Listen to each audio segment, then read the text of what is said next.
இங்கே கூடியிருக்கும் என் குடும்பத்தை சேர்ந்தவர்களே, வந்திருக்கும் பத்திரிகையாளர் நண்பர்களுக்கும் இந்த யூடியூபர்ஸ் அவர்களுக்கும், ஏன்னா நான் இன்றைக்கி வாழ்ந்துக்கிட்டு இருக்கேன்னா அது முக்கிய காரணம் அவங்க தான். ஏன்னா அவங்க தான் அக்கப்புறம் எழுதுவாங்க, எழுதினாலும் பரவாயில்ல, நல்லா இருப்பேன் நான். ஏன்னா அவங்க எழுதணும், என்னை பற்றி ஏதோ ஒன்று எழுதணும். புரியுது உங்களுக்கு? இப்போ காந்தியை பற்றி பேசும்போதெல்லாம் கோட்ஸை பற்றி பேசுகிறாங்கல்ல, அது மாதிரி தான். அது தவறு கிடையாது. இருந்தாலும் நல்ல நண்பர்கள். அண்டு சகோதரர் தான அவர்கள் என்னுடைய சகோதரன். அவர் நாங்கள் எப்பவுமே சண்டை நிறைய சண்டை போட்டிருக்கோம், நிறைய வாட்டி சண்டை போட்டிருக்கோம், நிறைய தடவை அதை பற்றி கவலைப்படுறதில்லை, ஒற்றுமையாக போயிட்டே இருக்கோம். அதான் ஆச்சரியமாக இருக்குது. அவர் வீட்டு ஃபங்க்ஷனாக இருந்தாலும் சரி, என் வீட்டு ஃபங்க்ஷனாக இருந்தாலும் சரி, அவர் வந்து கலந்துக்கிட்டு நானும் வந்து கலந்துக்குவேன். அதே மாதிரி சகோதரர் செல்வமணியெல்லாம் ஏன் மறக்க முடியாதுன்னா, இன்றைக்கி ராதாரவி நிற்கிறான்னா அதுக்கெல்லாம் ஒரு காரணம் வந்து செல்வமணி அவர்களும் இருக்கிறார்கள். ஏன்னா அவருடைய படம் செம்பருத்தி போய் நடிக்கிறேன்னு போது தான் எனக்கு ஹார்ட் ப்ராப்ளம் வந்தது. அப்போ வீட்டில் படுத்துருந்தேன். அப்போ அந்த 3 மாதமும் அவர் வெயிட்டிங். எதுக்கு? செம்பருத்திக்கு நான் வந்து ஒரு நடிக்கணும், அதுக்காக வெயிட் பண்ணி என்னை நடிக்க வச்சார். அது ஒரு பெரிய ஒரு ராசியாச்சு. எதுக்குன்னா எனக்கு தங்கச்சியாக நடித்தது அதில் ரோஜா, இதில் வந்து நம்ம நளினிமா, என் தங்கச்சி உயிர் உள்ள ஒரு விஷால. அதனால் அவங்க எல்லாமே பெரிய பெரிய ஹிட்டாகி பெரிய ஆளுங்களாக இருக்கும்போது கூட இன்றைக்கு வரைக்கும் அதே மரியாதை, அதே இது அன்பு செலுத்திகிட்டு இருக்காங்க. அவர்களுக்கு என்னுடைய வணக்கங்களை கூறி, சகோதரர் அவரை பற்றி சொல்ல தரவில்லை. அவர் இயக்குனர் என்னை வந்து சென்னை காதல்னு ஒரு படத்தில் நடிக்க வச்சார். நான் அவ்வளோவா கேட்கல அவர்கிட்ட போய் வாய்ப்பு. ஏன்னா டைரக்டர்கிட்ட எப்போயும் நான் வாய்ப்பு கேட்டுருவேன். ஏன்னா இல்லை, அடுத்த படத்தில் நான் பிரமாதமான ஒரு வேஷம் செய்யவே முடியாது. சும்மா சொல்லுவாங்க, அவங்க இருக்கிற பிஸியில் நம்ம மறந்துடுவாங்க. அதனால் அப்பப்போ நான் அட்டெண்டன்ஸ் போட்டுக்கிட்டே இருப்பேன். இவங்ககிட்ட டைரக்டர்கிட்டையும் ப்ரொடியூசர்கிட்டையும் என் அட்டெண்டன்ஸ் இருக்கும். டிஆர்கிட்ட கவலை இல்லை, ஏன்னா அவர் தான் ஆளினால் அழகுராஜா. அதனால் அவருக்கு எந்த ஏரியாவில் கேட்டாலும் அவருக்கு கவலை இல்லை. அவர் எப்பயுமே என்னை கூப்பிட்டு, உயிர் உள்ள வரை உஷா வரும்போது நாங்கள் சொல்லியிருக்கேன், பேட்டியில் சொல்லியிருக்கேன், என்னை கெடுத்தவர் டி ராஜேந்திரன். ஏன் என்னை கெடுத்தாருன்னா, 8 வருஷமாக எனக்கு படம் இல்லை. லா காலேஜ் படிச்சுக்கிட்டு இருந்தேன். கொஞ்சம் கொஞ்சம் ஒரு 2 படம் ஒரு படம் அப்படி நடிச்சுக்கிட்டு இருப்பேன். அப்போ டிஆர் சார் வந்து எனக்கு வந்து அமெரிக்காவில் எங்கள் அக்கா இருக்கிறதுனால என்னை கூப்பிட்டுட்டு, இவருக்கு எழுதி போடுற ஓஹியோவில் ஒரு ஆளை கேட்டிருக்காரு டைரக்டர் வேணும்னு அப்படின்னு கூட எழுதி போட்டேன். ஓஹியோவில் அவர் இருக்கார், ட்ரெஸ்பாஸ் அவென்யூ. அவர் பேர் மிஸ்டர் ராவ், இந்தியன். உடனே நான் எம்ஆர் ராதாசன்னு உடனே ஒத்துக்கிட்டார். ஆனால் அந்த பதிலை சொல்கிறதுக்கு மட்டும் 2 வருஷம் எடுத்துக்கிட்டார். அதுக்குள்ளேயும் பார்த்தா உயிர் உள்ளவர் உஷா உள்ளே வந்துச்சு. இவர் என்னை கூப்பிட்டு அறிமுகப்படுத்தினது பெரிய அளவில் போய் எல்லா படத்தையும் நான் தான் வில்லன். கெடுக்கிறதுக்கு ரைட்டான ஆள் யாருன்னா ராதா ரவின்ற அளவுகளை கொண்டாண்டார். அதனால் என்னை வந்து ஊருக்கு போகாமல் தடுத்ததும் டிஆர் அவர்கள் தான். இல்லைன்னா நம்ம ஒழுங்காக போயிருப்பேன், அமெரிக்கா போயிருப்பேன்னு வச்சுக்கோங்க. ஆனால் அமெரிக்கா போயிருந்தால் இப்போ உங்களெல்லாம் சந்திக்க முடியுமா, உங்கள் பேர் எடுக்க முடியுமா? இந்த ஊரில் நான் பேர் எடுத்துருக்க முடியாது. இந்த பேரில் எடுத்ததுக்கு காரணம் வந்து டிஆர் அவர்கள் தான். இப்போ கூட நான் அந்த பார்த்துக்கிட்டே இருக்கும்போது தானு சார் சொன்னார், பேசும்போது இது வந்துடும். அப்புறமா டைரக்டர் சொன்னார், எனக்கு பேசும்போது அழ வந்துடும்னு. நான் உண்மையிலே பார்க்கும்போது எனக்கு அழ வந்துருச்சு. எப்படிப்பட்ட படம், எப்பேற்பட்ட படம் பா!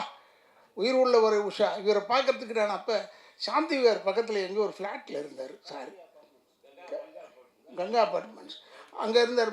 போனேன் வாயா அப்படி சொல்லிவிட்டு டோரை அவருக்கு எதுவும் கிடைக்கூடாது, டோர் இதெல்லாம் உடனே தட்டுவார். டக் டக் டக் டக்குன்னு போட்டார். என்னென்னு பார்த்தா இவங்க கல்யாணம் பண்ணிக்க போகிறாங்க உஷா. அவங்க வந்து வெளிநாட்டுக்கு போயிருக்காங்க ஒரு ப்ரோக்ராமுக்கு. உடனே எனக்கு பாடி காமிச்சார். இந்த உயிர் உள்ள ஒரு ஷோவில் ஒரு பாட்டை பாடினார், வைகை கரை காற்றின் இல்லைன்னு பாடினார். அப்படி யாரும் பார்த்தேன், என்னடா இந்த மனுஷன் நின்ன இடத்துல தட்டுறாரு, நின்ன இடத்துல பாடுறாரு, எப்படிடா இது இப்படி ஒரு மனுஷன்னா என்ன? அப்போ பார்த்தேன். இப்போவும் 40 வருஷமாக இதே மாதிரி தான் இருக்கார். அதுதான் அவர்கிட்ட இருக்கிற ஒரு பெரிய. நான் எப்போ தம்பியை கூட பார்த்து சொல்லுவேன், நான் அவர் பிள்ளைய பார்த்து சொல்லுவேன், அவன் எனக்கு ஒரு மகன் மாதிரி அவர் நான் எப்பவுமே பார்த்து சொல்லுவேன், என்ன தான் சொல்லு, அந்த டிஆர் மாதிரி நீ வர முடியாது, அப்படிப்பட்ட ஒரு ஆளப்பா. ஆனால் எல்லாமே அவருக்கு பிறந்த பிள்ளைங்க பூரா எல்லாமே கலை அம்சம் கொண்டது. ஏன்னா இந்த பிளட் உச்சி முடியிலேருந்து கால் வரைக்கும் கலை தான் அவருக்கு லைஃப். போய் இப்படி நிற்க முடியாது. என்னென்னா இப்போ கொஞ்சம் நேரங்கள்லாம் பார்க்க ஆரம்பிச்சிட்டாரு. அது வேறு, அதை பற்றி நமக்கு ஒன்றும் கவலை இல்லாது. என்னென்னா இவரை நம்பி நான் வீட்டுக்கு போயிட்டேன். நான் எப்பயும் அடிக்கடி வீட்டுக்கு போவேன். அப்போ சிவாஜி அப்பா வீடு பக்கத்தில் இருந்தார். அங்கே போனவுடனே மேலே நின்றுட்டே இருந்துட்டு, மேலே தானே இருக்கார், நான் டிஆர் எப்படி இருக்கீங்க அப்படி செஞ்சுட்டார். அப்படி செஞ்சுட்டாரு, பேசக்கூட மாட்டுறாரு, ஹலோ சொல்ல மாட்டுறாரு. அந்த கோவம் எனக்கு. உடனே என்னை கூப்பிட்டு ஒரு அம்மா வந்து உங்களை உள்ளே உட்கார சொன்னாங்க. நான் இப்போ ஆஃபீஸ் ரூம் அந்த பக்கம் ரைட் சைடு உள்ளே உட்காந்துருந்தேன். வந்தார். இல்லையா இந்த டைமில் உனக்கு பேசக்கூடாது உன்னோட, அதுக்காக தான் நான் பேசலை. இதை முதல்ல தெரிஞ்சிருக்கலாம்ல எனக்கு. அவர்கிட்ட கோச்சிக்கவும் முடியாது. அவர் சொல்கிறது பூரா செய்கிறது பூரா எல்லாமே நல்லது. என்னென்னா அவருடைய இன்னொரு படத்தில் நடித்த நானும் நளினியும் ஜோடி. அப்போ அதில் நான் சென்ட்ரல் மினிஸ்டராக நடித்தேன். காதல் அது ஹைதராபாத்தில் எடுக்கிறோம். என்ன ஒரு லாபம்னா டெய்லி ஒரு கோழி அவுட்டு ரெடியாக இருப்போம் நாங்கள். இன்றைக்கி தான் கோழி ஃப்ரை பண்ணிட்டியா அப்படி சொல்லுவோம். எனக்கு தெரியும் எப்படி ஒரு டெய்லி ஒரு கோழி உண்டு. அது ஒரு எல்லாருக்கும் கொடுக்கறதில்ல அவ்வளோ அன்பானவர். இப்போ கூட சொன்னார், அவருக்கு எழுதி வச்ச வசனம்னு தானு சார் சொன்னாங்க. நான் பார்த்ததில்லை இப்படி ஒரு மனுஷனை, நான் பார்த்ததே இல்லை. ஏன்னா டைலாக்ன்றது ஒரு புக்கு கிடையாது. கையில் ஒரு பேப்பர் மட்டும்தான் இருக்கும், இந்த screenplay of the picture.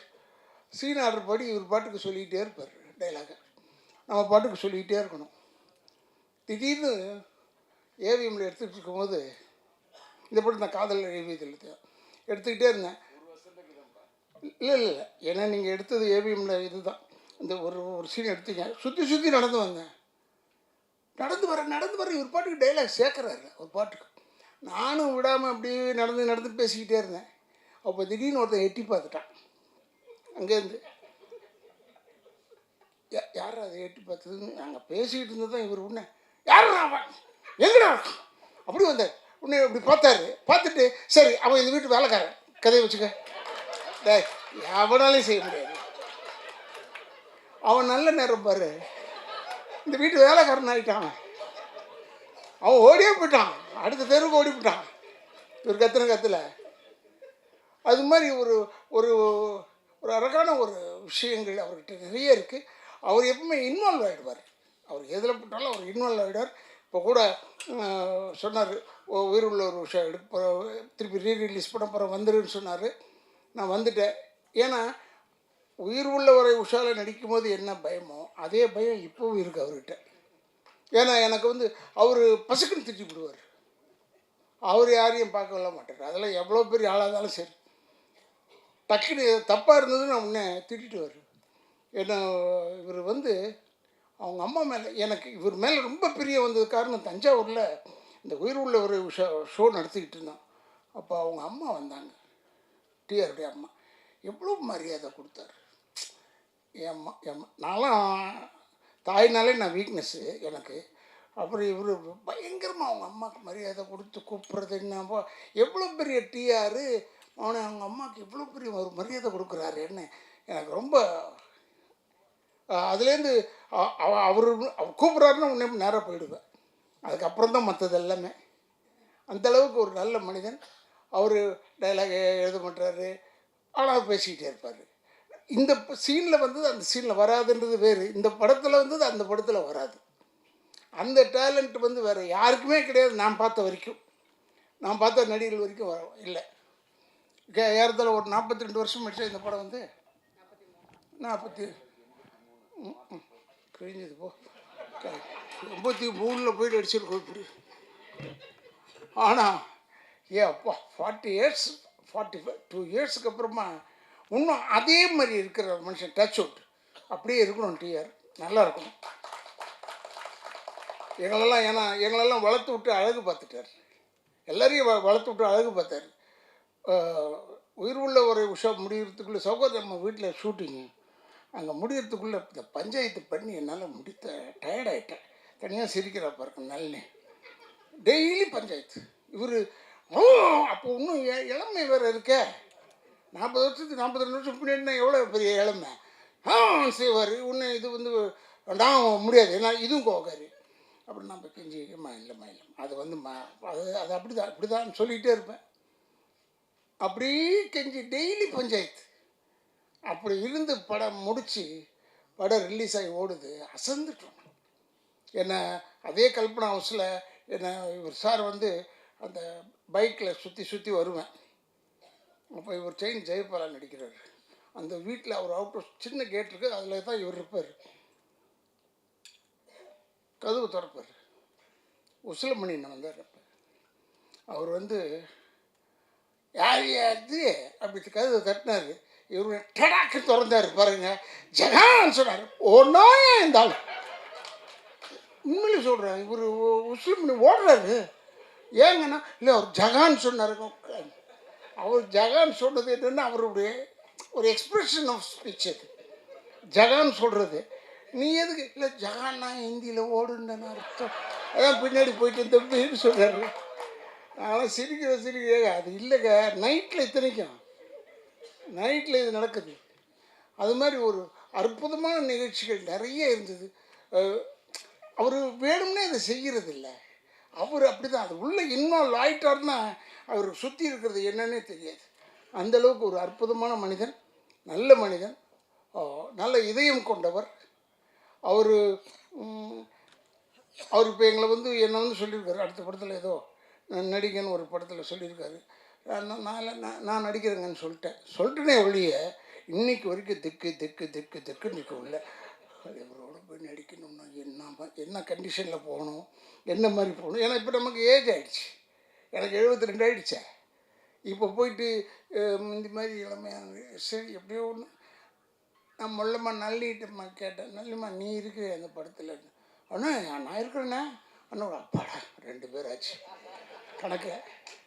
அப்போ இதை எடுத்துகிட்டு வாங்கிறதுக்கு 2 பேர் இருக்கும், போதும்ப்பா அது போதும் என்று சொல்லி இப்படி ஒரு மனிதனை நப்பா எத்தனை டைரக்டர்ஸ், எல்லா டைரக்டர்ஸ் செல்வமணியோடலாம் மாஞ்சி ஒர்க் பண்ணியிருக்கேன், நிறைய படம் பண்ணியிருக்கேன். இருந்தால் கூட அந்த செல்வமணிலாம் அந்த சாஃப்ட் இதாக பேசுவார்.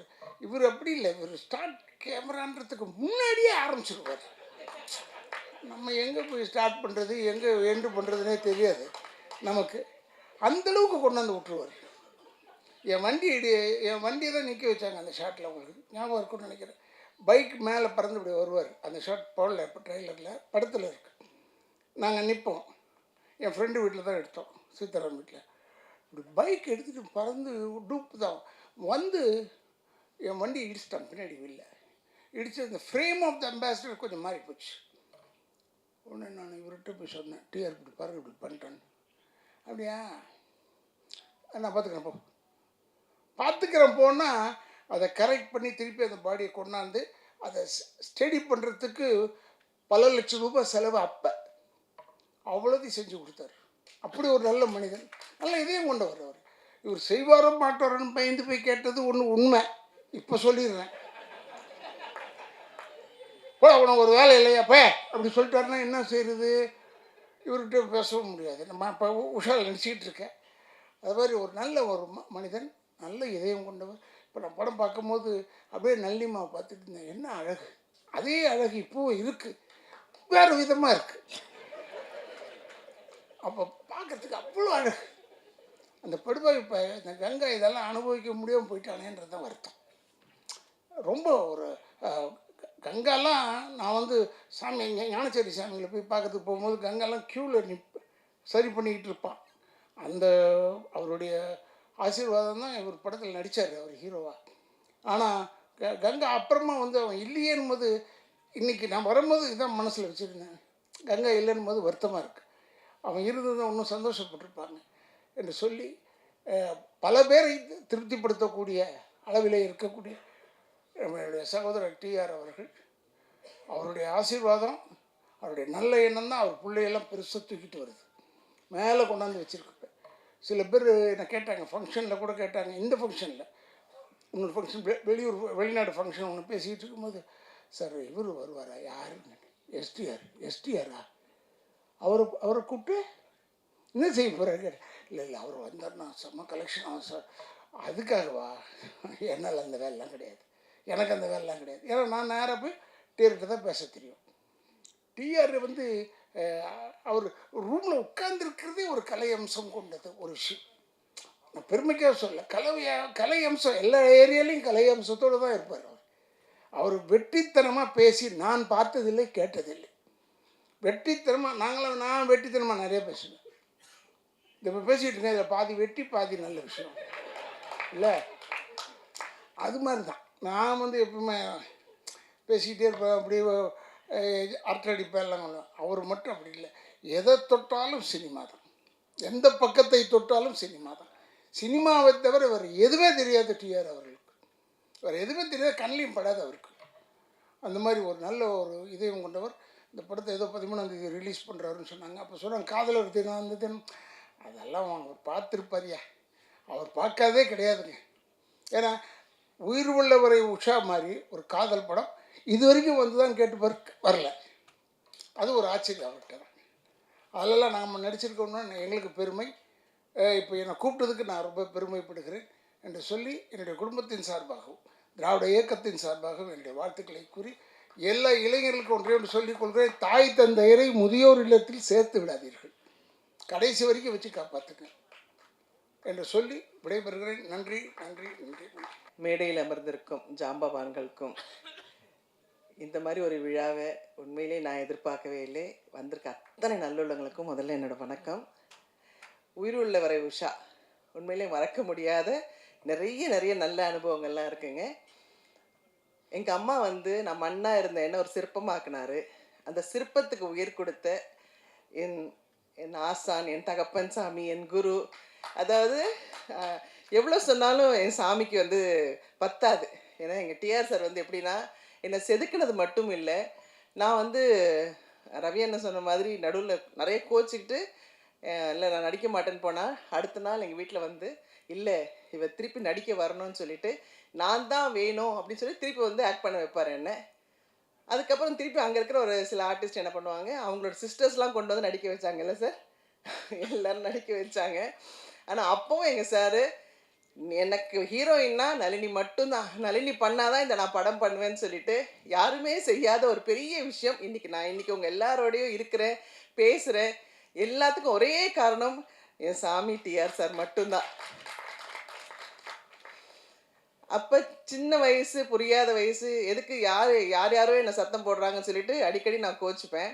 அப்போ ரவி அண்ணன் தான் வந்து ஒரு குழந்த மாதிரி, இல்லை கண்ணம்மா சினிமானா இப்படி தான் இருக்கும், ஒன்று நல்லதுக்கு தான் சொல்கிறாரு பார், நீ எவ்வளோ புத்திசாலி சொல்லி என்ன மெருகேற்றி டைரக்டர்கிட்ட நிப்பாட்டுவார்.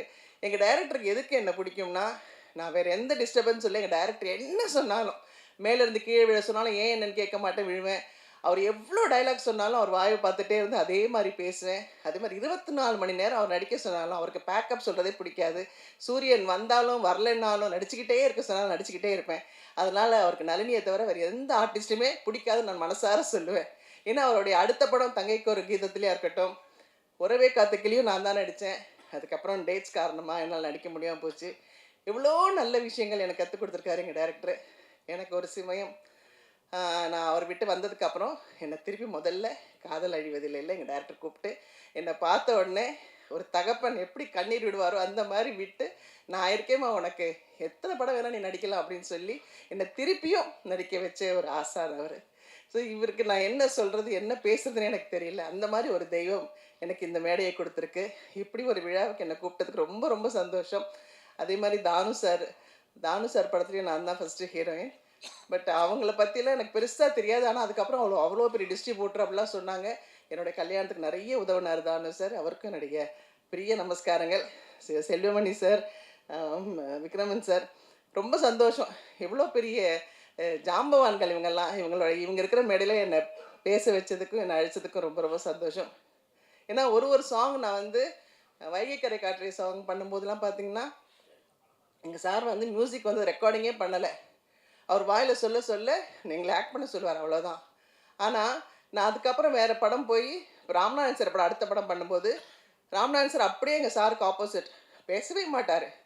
அவர் பேசவே மாட்டேன்னு அவர் வாயை பார்த்துக்கிட்டே இருப்பேன். அப்போ ரவி அண்ணகிட்ட சொல்லுவேன், என்ன ரவி அண்ணா இவர் ஒன்றுமே பேச மாட்டேங்கிற, நம்ம டைரக்டர் எவ்வளோ பேசுவார், எவ்வளோ மியூசிக் போடுவார், நமக்கு வந்து எவ்வளோ எக்ஸ்ப்ரெஷன்ஸ் வரும் அப்படின்வேன். ஸோ அப்படியே ஒரு ஆப்போசிட் தான் ராம்நாதன் சார். ஆனால் எனக்கு எங்கள் டைரக்டர் எப்போ கூப்பிட்டாலும் சந்தோஷமாக வந்து நிற்பேன்னா, எங்கள் டைரக்டருக்காக தான். ஸோ எங்கே இருந்தாலும் எங்கே சுற்றினாலும் நான் வந்து ஏதாவது கோயிலுக்கு போகணுன்னா ஃபஸ்ட்டு என்னுடைய டேப்பில் பார்த்தீங்கன்னா எங்கள் டைரக்டரோட சாங்ஸ் தான் இருக்கும். எங்கள் டைரக்டர் தான் எனக்கு எல்லாமே. சகலமும் எங்கள் டைரக்டர் தான். ஸோ அவர் சகலகலா வல்லவன் மட்டும் இல்லை, சகல தெய்வமும் அவர்கிட்ட இருக்குது. ஸோ எனக்கு நல்லது கெட்டது எல்லாம் இந்த நேரத்தில் இப்படி நடக்கும், இப்படி பண்ணும் அப்படின்லாம் சொல்லிக்கிட்டே இருப்பார். ஸோ அவ்வளோ சந்தோஷம். இப்படி ஒரு நல்ல நிகழ்ச்சியில் என்னை கூப்பிட்டதுக்கு thank you sir. Thank you so much sir. உயிருள்ள ஒரு உஷா ரீ-ரிலீஸ் இந்த நிகழ்ச்சிக்கு விழாவிற்கு வருகை தந்துள்ள பத்திரிகையாளர், ஊடகங்கள், நண்பர்கள் மற்றும் மேடையில் அமைந்திருக்கும் என்னுடைய சகோதரர் திரு டி ராஜேந்தர் அவர்களுக்கும், ராதாரவி சார் அவர்களுக்கும், நண்பர் விக்ரம் அவர்களுக்கும், சகோதரி நளினி அவர்களுக்கும் என்னுடைய மாலை வணக்கம். இந்த விழாவில் நான் கலந்துக்கிறது வந்து உண்மையாகவே வந்து ராதாரவி சொன்ன மாதிரி எங்களுடைய பழைய நினைவுகளை வந்து திருப்பி கொண்டு வந்து இந்த மேடையில் ரீகலெக்ட் பண்ணுற மாதிரி இருந்தது. உண்மையாக வந்து ரீ-ரிலீஸ் மாதிரி தெரியல. அந்த பாட்டு ட்ரைலர் போடும்போது எழுந்து ஆடணும் மாதிரி ஒரு எங்களுக்குள்ளே இருக்க எனர்ஜியை வந்து என் வயசெல்லாம் மறந்து அந்த காலேஜ் டேயில் ஆடினவங்க மாதிரி ஒரு உணர்வை தோற்றுவிக்கிற படம். 43 வருஷம் ஆனால் கூட அந்த நான் சாதாரணமாக சொன்னேன். அவர் வந்து என்ன இது அதை ரெகக்னைஸ் பண்ணார். சார் இது உயிருள்ள ஒரு விஷயம், இன்னும் உயிரோடு இருக்குது சார்ன்னு. உண்மையாக வந்து நிறைய படங்கள் வந்து அந்த பாடல் அப்போ கேட்போம், அப்புறம் செத்து போயிடும். சில நாட்கள் வந்து இது மாதிரி வந்து கானா சாங் இல்லை ஹிட் சாங், இது மாதிரி மசாலா சாங்ஸ் வந்து ஒரு 1 year 2 yearல மாறி வேறு சாங் வந்து போயிடும். ஆனால் இந்த சாங் ரொம்ப நாளைக்கு அப்புறம் இங்கே வந்து நான் ஸ்க்ரீனில் பார்க்குறேன். வந்து அதே எனர்ஜி 83 நான் வந்து அப்போது காலேஜ் ஃபஸ்ட் இயர் போகிறேன்னு நினைக்கிறேன். இல்லை சாரி, அப்போ வந்து ஃபைனல் இயர் படிக்கிறோம். இல்லை 83 ஃபைனல் இயரில் படி. அப்போ தான் எக்ஸாம் வரப்போ, ஃபைனல் இயரில் எக்ஸாம் வரப்போகுது. 6வது செமஸ்டரு. அந்த மார்ச் மாதம் சொன்னார் இல்லைங்களா, கரெக்டாக எக்ஸாம் வந்து ஏப்ரல் மேலே வரப்போகுது. இந்த படத்தை 4 தடவை போய் பார்த்துட்ருக்கோம். அப்போ என்ன எனர்ஜி இருக்கோ அதே எனர்ஜி இப்போ வந்து இந்த பாட்டை பார்க்கும்போது இருக்குது. நிச்சயமாக இது வந்து அன்னைக்கு பண்ண சாதனையோட இப்போ மிகப்பெரிய சாதனை இந்த வந்து நிச்சயமாக பண்ணணும். இது மாதிரி படங்கள் இப்போ வரவே இல்லை. சாதாரணமான ஒரு கலைஞன் வந்து இப்போ இது மாதிரி கலைஞர்கள் பிறக்க முடியாத ஒரு சூழ்நிலை தான் இன்றைக்கி இண்டஸ்ட்ரியில் இருக்குது. டி ராஜேந்தர் மாதிரி சார் மாதிரி இயக்குநர்கள் வந்து சாதாரணமாக ஒரு சின்ன ஒரு கதையை எடுத்துக்கிட்டு பிரம்மாண்டமாக அந்த படத்தை ஒரு தமிழ் நம்மளுடைய மரபோட இல்லை நம்மளுடைய வாழ்க்கை சூழ்நிலையோட ஒரு கதையை பண்ண முடியுமானா அதுக்கு ஒரு கஷ்டம்தான். அது மாதிரியான ஒரு டைட்டான சுச்சுவேஷனில் இந்த படம் வர்றது வந்து ஒரு குறிஞ்சி மலர் மாதிரி தான் இருக்குது என்னை பொறுத்த வரைக்கும். நான் பாராட்டுறதுக்காக சொல்ல. ஆனால் டிஆர் சார் வந்து என்னை பொறுத்த வரைக்கும் அவருக்கு தெரியாது நான் வந்து எப்படிலாம் வந்து அவங்கள ரசிச்சிருக்கேன்னு தெரியாது. நான் முதல் முறையாக இந்த படம் வந்து ஃபைனல் இயர் வரும்போது நான் ஃபஸ்ட் இயர் ஜாயின் பண்ண போகிறேன். அப்போ தான் வந்து சென்னைக்கு முதல்ல வந்திருக்கேன். அப்போது கிராமத்தில் படித்து முடிச்சுட்டு சென்னைக்கு வந்திருக்கேன். ஸ்கூலில் முடிச்சு சென்னைக்கு வந்திருக்கேன். அப்போ தான் இந்த படம் வந்து ஒருதலை ராகம் படம் ரிலீஸ் ஆக போகுது. அப்போ இந்த படம் அலங்காரில் வந்து ரிலீஸ் ஆகிருக்குன்னு நினைக்கிறேன். நூல் ஷோ எதுவும் இருக்குன்னு நினைக்கிறேன் அலங்காரில். அப்போ வந்து டிஆர் சார் வந்து குமுதமும் இல்லை ஒரு மெயின் மேகசினில் வந்து ஒரு இன்டர்வியூ கொடுத்துருக்காங்க. நான் தான் அந்த படத்தோட டைரக்டரு. ஆனால் நான் அந்த படத்தை நான் பார்க்கல. நான் வெறும் ஃப்ளெக்ஸ் தான் வந்து வினைல் போர்டை பார்த்தேன். அதில் தான் தெரியும் நான் பார்த்தேன் நான் டைரக்டர் இல்லைன்னு, வெறும் கதை வசனம் போட்டுருந்தாங்க. நான் சார் அன்னையிலேருந்து இன்றைக்கி வரும் அந்த படத்தை நான் பார்க்கல. என்னை படத்தை பார்க்க அனுபவிக்கணும்னு சொன்னாங்க. அது என்னென்னு எனக்கு தெரியாது. டிஆர் சாருக்கும் எனக்கும் ஒரு பந்தம் வந்து என்னென்னா, ஒரு கலைஞன் வந்து உருவாக்கின ஒரு கலைஞன் அந்த குழந்தைய தான் பெற்ற குழந்தைய தான் பார்க்க முடியாத மாதிரி ஒருத்தன் பண்ணியிருக்கானுங்கிறேன்னு சொல்லும்போது அந்த படத்து மீதே எனக்கு ஒரு கோவம் வந்துருச்சு. இன்றைக்கி வரைக்கும் நான் சார் அந்த படத்தை பார்க்கல. தெரியாமல் டிஆர் சார் தெரியாமல் வந்து நான் ஒரு ரசிகன். நான் முதல் முறையாக அவரை பார்க்க போகிறது வந்து என்னென்னா, இது மாதிரி தான் இப்போ சொன்னாங்க இல்லையா, வந்து வாகினி ஷூவில் ஷூட்டிங் நடந்துட்டுருக்கு வந்து தாயின் சபதம்னு நினைக்கிறேன். ஸ்ரீவித்யா மேடத்தை வந்து நாங்கள் வந்து நான் மணிவண்ணன் சாரோட அசிஸ்டண்ட்டு. ஸ்ரீவித்யா மேடம் வந்து ஒரு 2 hours காலேஜ் போகணும், படம் முடிய போகுது. அவங்ககிட்ட சொன்னோம்னா இப்போ எல்லாம் பயப்படுற மாதிரி அந்த மாதிரி சொன்னாங்க. ஐயோ சார்கிட்டலாம் பேச முடியாதுன்னு. உடனே மணிவண்ணன் சார் சொன்னார், சார் டேரக்டர் போய் பார்த்து ஒரு 2 hours கேட்டு வாப்பான்னார். சரின்னு நானும் போனேன். சாதாரண மற்ற ஷூட்டிங்லாம் போகும்போது வழக்கமாக போவோம், அது மாதிரி நாங்களும் போனால் ஒரு ஷூட்டிங் நடந்துகிட்ருக்கு. நான் அசிஸ்டண்டாக இருக்கும்போது இந்த மாதிரி எப்படின்னா ஒரு ஷார்ட் ரெடியானு போய் கூப்பிடணும், கொஞ்சம் நேரம் கழிச்சு வருவாங்க, ரெடியா ஷார்ட் ரெடியாக கேளுப்பா, ஷார்ட் ரெடியானு வருவாங்க. ஆனால் இங்கே போய் நான் கூப்பிட்றதுக்கு போகிறேன், சார் ஷார்ட் எடுத்துகிட்டு இருக்காரு. அங்கே முடிச்சதுலேருந்து ஆரம்பிக்கிறோம், அங்கேயே நின்றுட்டுருக்காங்க. ஒருத்தர் யாரோ போய் உட்காந்துட்டாங்க. டி ராஜேந்தர் வந்து எவ்வளோ இனிமையானவருங்கிறது அப்புறம். ஆனால் அங்கே சென்னை தமிழில் பேசினா இருப்பாங்க, மிரட்டு போயிட்டாங்க. ஏன்டா உன் மூஞ்சி அங்கே நிற்க முடியாது, அவனால வேற ஒருத்தர் நிற்க வச்சு உனக்கு லைட்டிங் பண்ணால் உன் மூஞ்சி சிவப்பு அவன் மூஞ்சி கருப்பு, அவனுக்கு வந்து லைட்டிங் பார்த்தா எப்படி அவனுக்கு படத்தில் வரும், நில்றா நிற்க முடியாது அவனால் அப்படின்னு ஒன்று அவன் பயந்துட்டு வந்து நிற்கிறான். அப்புறம் இன்னொரு வினோதம் என்னென்னா, நான் ஃபஸ்ட்டு பார்த்தது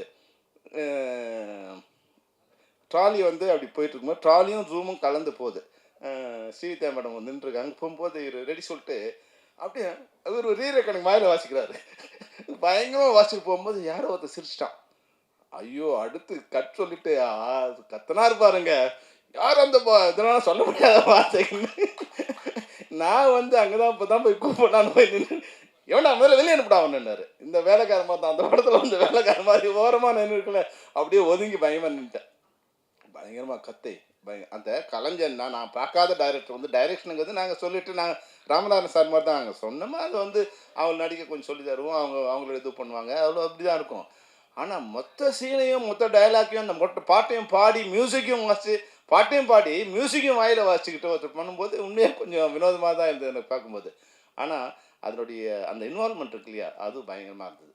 அப்போ உடனே வந்து என்னை பார்த்தாரு, எனக்கு பயம், போய் பேசுறதுக்கே பயம்.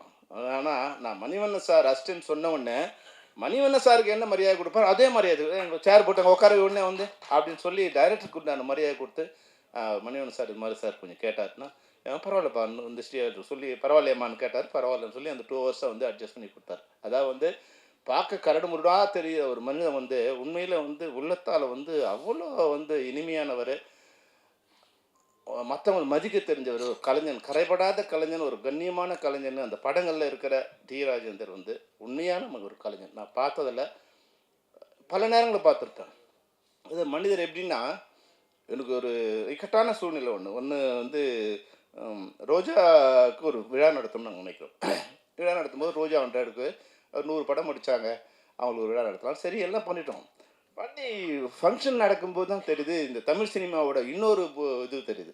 இந்த ஹீரோஸ்லாம் வந்து வெளியே நல்லா பேசுவாங்க, ஆனால் அந்த ஹீரோயினுக்கு ஒரு பிறந்த நாள்லாம் ஒரு வாழ்த்து சொல்ல மாட்டாங்க. அவங்களுக்குள்ள ஏதோ ஒரு வந்துடும், அதாவது தப்பாக நினச்சிப்பாங்கன்னு ஒரு பயம் வருமோ, இல்லை ஹீரோயின் தானே படத்தில் நடித்தா முடிஞ்சிடுச்சுங்கிற மாதிரியோ அப்படிலாம் இல்லாமல் யாருமே அந்த ஃபங்க்ஷனுக்கு வரா மாதிரி தெரியல எனக்கு. அப்போ நான் வந்து நாங்கள் நடத்தலை, வேறு ராஷ்டிரியில் ஏதோ ப்ரோக்ராம் பண்ணுறதுக்காக கேட்டாங்க. சித்ரா சார் வந்து சித்ரா லட்சுமணும் சிவஸ்ரீனிவாசனும். அப்போ வந்து நான் வேறு வழி இல்லாமல் என் நண்பர்களை கொஞ்சம் பேர் கூப்பிட்டு சார் வரணுன்னு. அப்போ டிஆர் சார்னா அதுக்கு முன்னாடி எனக்கு பெரிய பழக்கம்லாம் இல்லை, நேரா சார் நீ கொஞ்சம் வரணும் சார். அவர் சொன்னார், சார் நம்ம 100வது விழாவுக்கு பெரும்பாலும் வந்ததில்லையே சொல்ல முடியும்னார். சார் இது மாதிரி எனக்கு ஒரு இதுவாக கெட்டாக இருக்குன்னு உடனே வரேன் அப்படின்னு சொன்னார். வந்து அதில் சிலம்பரசன் வேறு வந்தார். அப்போ சிலம்பரசன் வரும்போது நான் சிலம்பரசன் சொல்லிட்டு இருந்தேன், இது மாதிரி சாங் பண்ணுறேன்னு சொன்னாங்க. எல்லோரும் ஒத்துட்டு இருந்தாங்க, சாங் பண்ணுறோன்னா சொல்லிட்டு இருந்தேன். ஆனால் அதுக்கு முன்னாடியெல்லாம் அப்படி பைக்கட் பண்ணிட்டாங்க, என்னன்னு தெரியாது எனக்கு. அப்போ சிலம்பரசன் வரும்போது சிலம்பரசனுக்கு அப்போ வந்து காலில் அடிபட்டு இதுவாக இருக்குது, கால் கட்டு போட்டு வந்திருக்காரு. ஆனால் அது அங்கே கேட்டுட்டு அங்கே ரிஹர்சல் பண்ணி ஒரு 2 சாங் அந்த மேடையில் அவர் பண்ணி கொடுத்தாரு, அவர் சிலம்பரசன் எனக்காக. அப்புறம் டிஆர் சார் பேசினார். அப்போ வந்து ரோஜாவுக்கு சின்ன ஒரு 2-3 வழக்கெல்லாம் இருக்குது. சார் ஒரு 15 நிமிஷம் பேசினார், அவ்வளோதான். இந்த இன்னைக்கு வாழ்நாள் முழுக்க வந்து நாங்கள் தைரியத்தோடு இருக்கிறது வந்து அன்னைக்கு டிஆர் கொடுத்த அந்த ஊக்கம் இருக்கு இல்லையா, அந்த தைரியம், அதுதான் வந்து அப்படியே வந்து எங்களுக்கு ஒரு மிகப்பெரிய இது கொடுத்தது. அந்த ஃபங்க்ஷனே வந்து வேறு மாதிரி ஒரு ஃபங்க்ஷனாக உருமாறி ஒரு நல்ல ஃபங்க்ஷனாக மாறிச்சு. அதாவது வந்து பாராட்டுறதுல வந்து டிராஜேந்தர் சாருக்கு இணையாக நான் இந்தியாவில் யாரையும் பார்த்ததில்லை. அவ்வளோ மிகச்சிறந்த பாராட்டுகள். ஒருத்தர் பாராட்டுறதுக்கு ஒரு மனசு வேணும், சும்மா வந்து நடிக்கிறதுலாம் இல்லை. அந்த அவங்க பிளான் பண்ணி வர்றதில்லை. இப்போ எங்களால் அவருக்கு ஒன்றும் ஆக போகிறது கிடையாது. அந்த மேடையில் நின்று ஒரு 15 நிமிஷம் அப்படியே காட்டாறு மாதிரி வந்து அந்த சரளமாக பேசிட்டா இருக்காரு வாழ்நாள் முழுக்க. இன்றைக்கி கூட நான் வந்து ரோஜா சொன்னாங்க, அவங்க வந்து இதில் இருக்காங்க, நாங்கள் நீங்கள் மறக்காமல் போயிட்டு வந்துருங்க. நாங்கள் இல்லைம்மா நான் நேற்றே சொல்லிவிட்டேன் போயிட்டு வரும்போது. இப்போ நளினி சொன்னாங்க இல்லையா, என்னுடைய தகப்பன் சாமின்னு. நம்ம படத்தில் 40 வருஷம் முன்னாடி ஒரு நடித்த ஒரு அம்மா வந்து இன்றைக்கும் அந்த நன்றியோடு இருக்காங்க. படத்தில் நடித்த எல்லா ஹீரோயின்ஸும் அவர் மேலே ஒரு மரியாதையோடு அன்போடு இருக்காங்கன்னா 2 விஷயம். ஒன்று அந்த படத்தில் அவங்களுக்கு வாழ்க்கை உருமாறி இருக்கும். ஒரு சாதாரணமாக நான் நளினிமா வந்து எங்கள் ஊருக்கு நீங்கள் வந்து ஷூட்டிங் வந்திருக்கீங்க, அப்போ ஹீரோயின் ஆகலை, வேறு ஏதோ ப்ரோக்ராம் வந்து தமிழுக்கு ஒரு சாங் ஒன்று பண்ணுறதுக்காக வந்திருக்கு. அப்போ ராணின்னு கூப்பிட்டுருந்தாங்க. அப்போ பார்த்தேன், அன்றைக்கி 43 வருஷம் கழிச்சு கூட நீங்கள் மேடையில் கண்கலங்கி என்னோட தகப்பன் சாமி என்னோட நல்லது கட்டது இருக்காங்கன்னா, அதை ஒரு டைரக்டருங்கிறதும் அத்தோடு முடிஞ்சில்லை, அந்த படத்தில் நடித்த எல்லாரோடையும் 40 வருஷம் கழிச்சு அந்த உறவோடும் அந்த நட்போடும் இருக்கிறதுக்கு சாதாரண விஷயம் கிடையாது. அந்த வகையில் தான் டிஆர் இன்றைக்கும் வந்து அந்த உயிரோடு இருக்கார். அவர் உள்ளே வரும்போது கேமராஸ் இன்றைக்கும் வந்து படம் வெற்றி அடையுது தோல்வி அடையுது அதை பற்றி எதுவுமே இல்லை. ஆனால் படம் பார்க்கும்போது இது போல் ஒரு கதை, திரைக்கதை, வசனம், டைரக்ஷனு, இசை, ஒளிப்பதிவு, எடிட்டிங்கு, ஆர்ட் டைரக்ஷனு, சினிமாவில் வந்து 24 கிராஃப்ட்டும் பண்ண ஒரே கலைஞன் வந்து டிஆராக தான் இருப்பான்னு நினைக்கிறேன். உண்மையில் வந்து இது சாதாரண விஷயம் இல்லை. அது எங்கேயோ ஒருத்தருக்கு மிளக்கக்கூடிய விஷயம்தான். யாரோ ஒருத்தருக்கு தான் நடக்கும். அது டிஆர் சாருக்கு நடந்திருக்கு. இந்த படம் நிச்சயமாக தமிழ் சினிமாவில் மிகப்பெரிய ஒரு வெற்றி அடையும். ஏன்னா எனக்கு இன்னொருத்தர் அவரை நான் வந்து வேற ஒரு சந்தர்ப்பத்தில், ஏன்னா இதெல்லாம் அவருக்கு தெரியாது, நான் வந்து இயக்குனராக இருந்து தயாரிப்பாளராக மாறுறேன். நான் செம்பருத்தின்னு ஒரு படம் பண்ணுறேன். அப்போ அது இந்த இண்டஸ்ட்ரி எப்படி இருக்குன்னா, ஒருத்தர் மாட்டினானா அவனை வந்து காலி பண்ணிட்டான். நான் ஒரு படம், அந்த படத்தை வந்து சிட்டி என்எஸ்சி டிடி ஐடி பாலகிருஷ்ணங்கிறவருக்கு ஒரு 40 லட்ச ரூபாய்க்கு வந்து டிஸ்ட்ரிபியூஷன் கொடுத்துருக்கேன். எம்ஜி போட்டு டிஸ்ட்ரிபியூஷன் கொடுத்துருக்கேன். அது டிஸ்ட்ரிபியூஷனாக மாற்றணுங்கிறாங்க. முன்னிட்டு படம் கலெக்ட் ஆகலை, எனக்கு வந்து நீங்கள் ரிட்டர்ன் கொடுக்கணும். 40 லட்சத்தில் 4 லட்சம் கமிஷன் இது பப்ளிசிட்டி எடுத்துக்கிட்டு 36 லட்சம் எனக்கு கொடுத்துருக்காரு. 6 லட்ச ரூபா நீங்கள் ரிட்டர்ன் பண்ணணுங்கிறாங்க. நான் அடுத்த படம் பண்ணும்போது எனக்கு வந்து ஒரு ரெட்டு மாதிரி செக் வச்சுருக்காங்க. அப்போ சிந்தாமணி முருகன் சார் வந்து பிரசிடெண்ட்டாக இருக்கார். உண்மையிலே எனக்கு அவர் நல்லதான் பண்ணார். அப்போ அவங்களுக்கு இதுக்கு வர சொன்னேன். அப்போ சார் அங்கே இருக்கார். சார் வந்து சாதாரண வேறு இதுக்கு வந்தார். என்ன பிரச்சனைன்னாரு. சார் இது மாதிரி பிரச்சனை இருக்குன்னு உடனே ஒரே வார்த்தை சொன்னார், ஒரு கலைஞனை ஏமாத்தாத நீ உடுப்பட மாட்டான்னார். பாலகிருஷ்ணன் உட்காந்துருக்காரு, ஒரு மாதிரி ஞாபகம் இருக்கா இல்லையான்னு தெரியாது. அவர் சொன்னார், எங்கள் வீட்டு வேலனும் செம்பருத்தியும் ஒரே நாள் ரிலீஸ் ஆச்சு. என் படம் ஒரு தேட்டரில் வந்து 2லேருந்து 2.5 வரைக்கும் கலெக்ட் ஆச்சு. அது செம்பருத்தி வந்து 5 ரூபா கம்மியாக கலெக்டாக இருக்கும், இல்லை 10 ரூபா அதிகமாக கலெக்டாக இருக்கும். அந்த இடத்த பொறுத்து மாதம் இருக்கிற இடத்துல செம்பருத்தி அதிகமாக இருக்கும், லேடிஸ் இருக்கிற இடத்துல செம்பருத்தி கரெக்டாக இருக்கும்.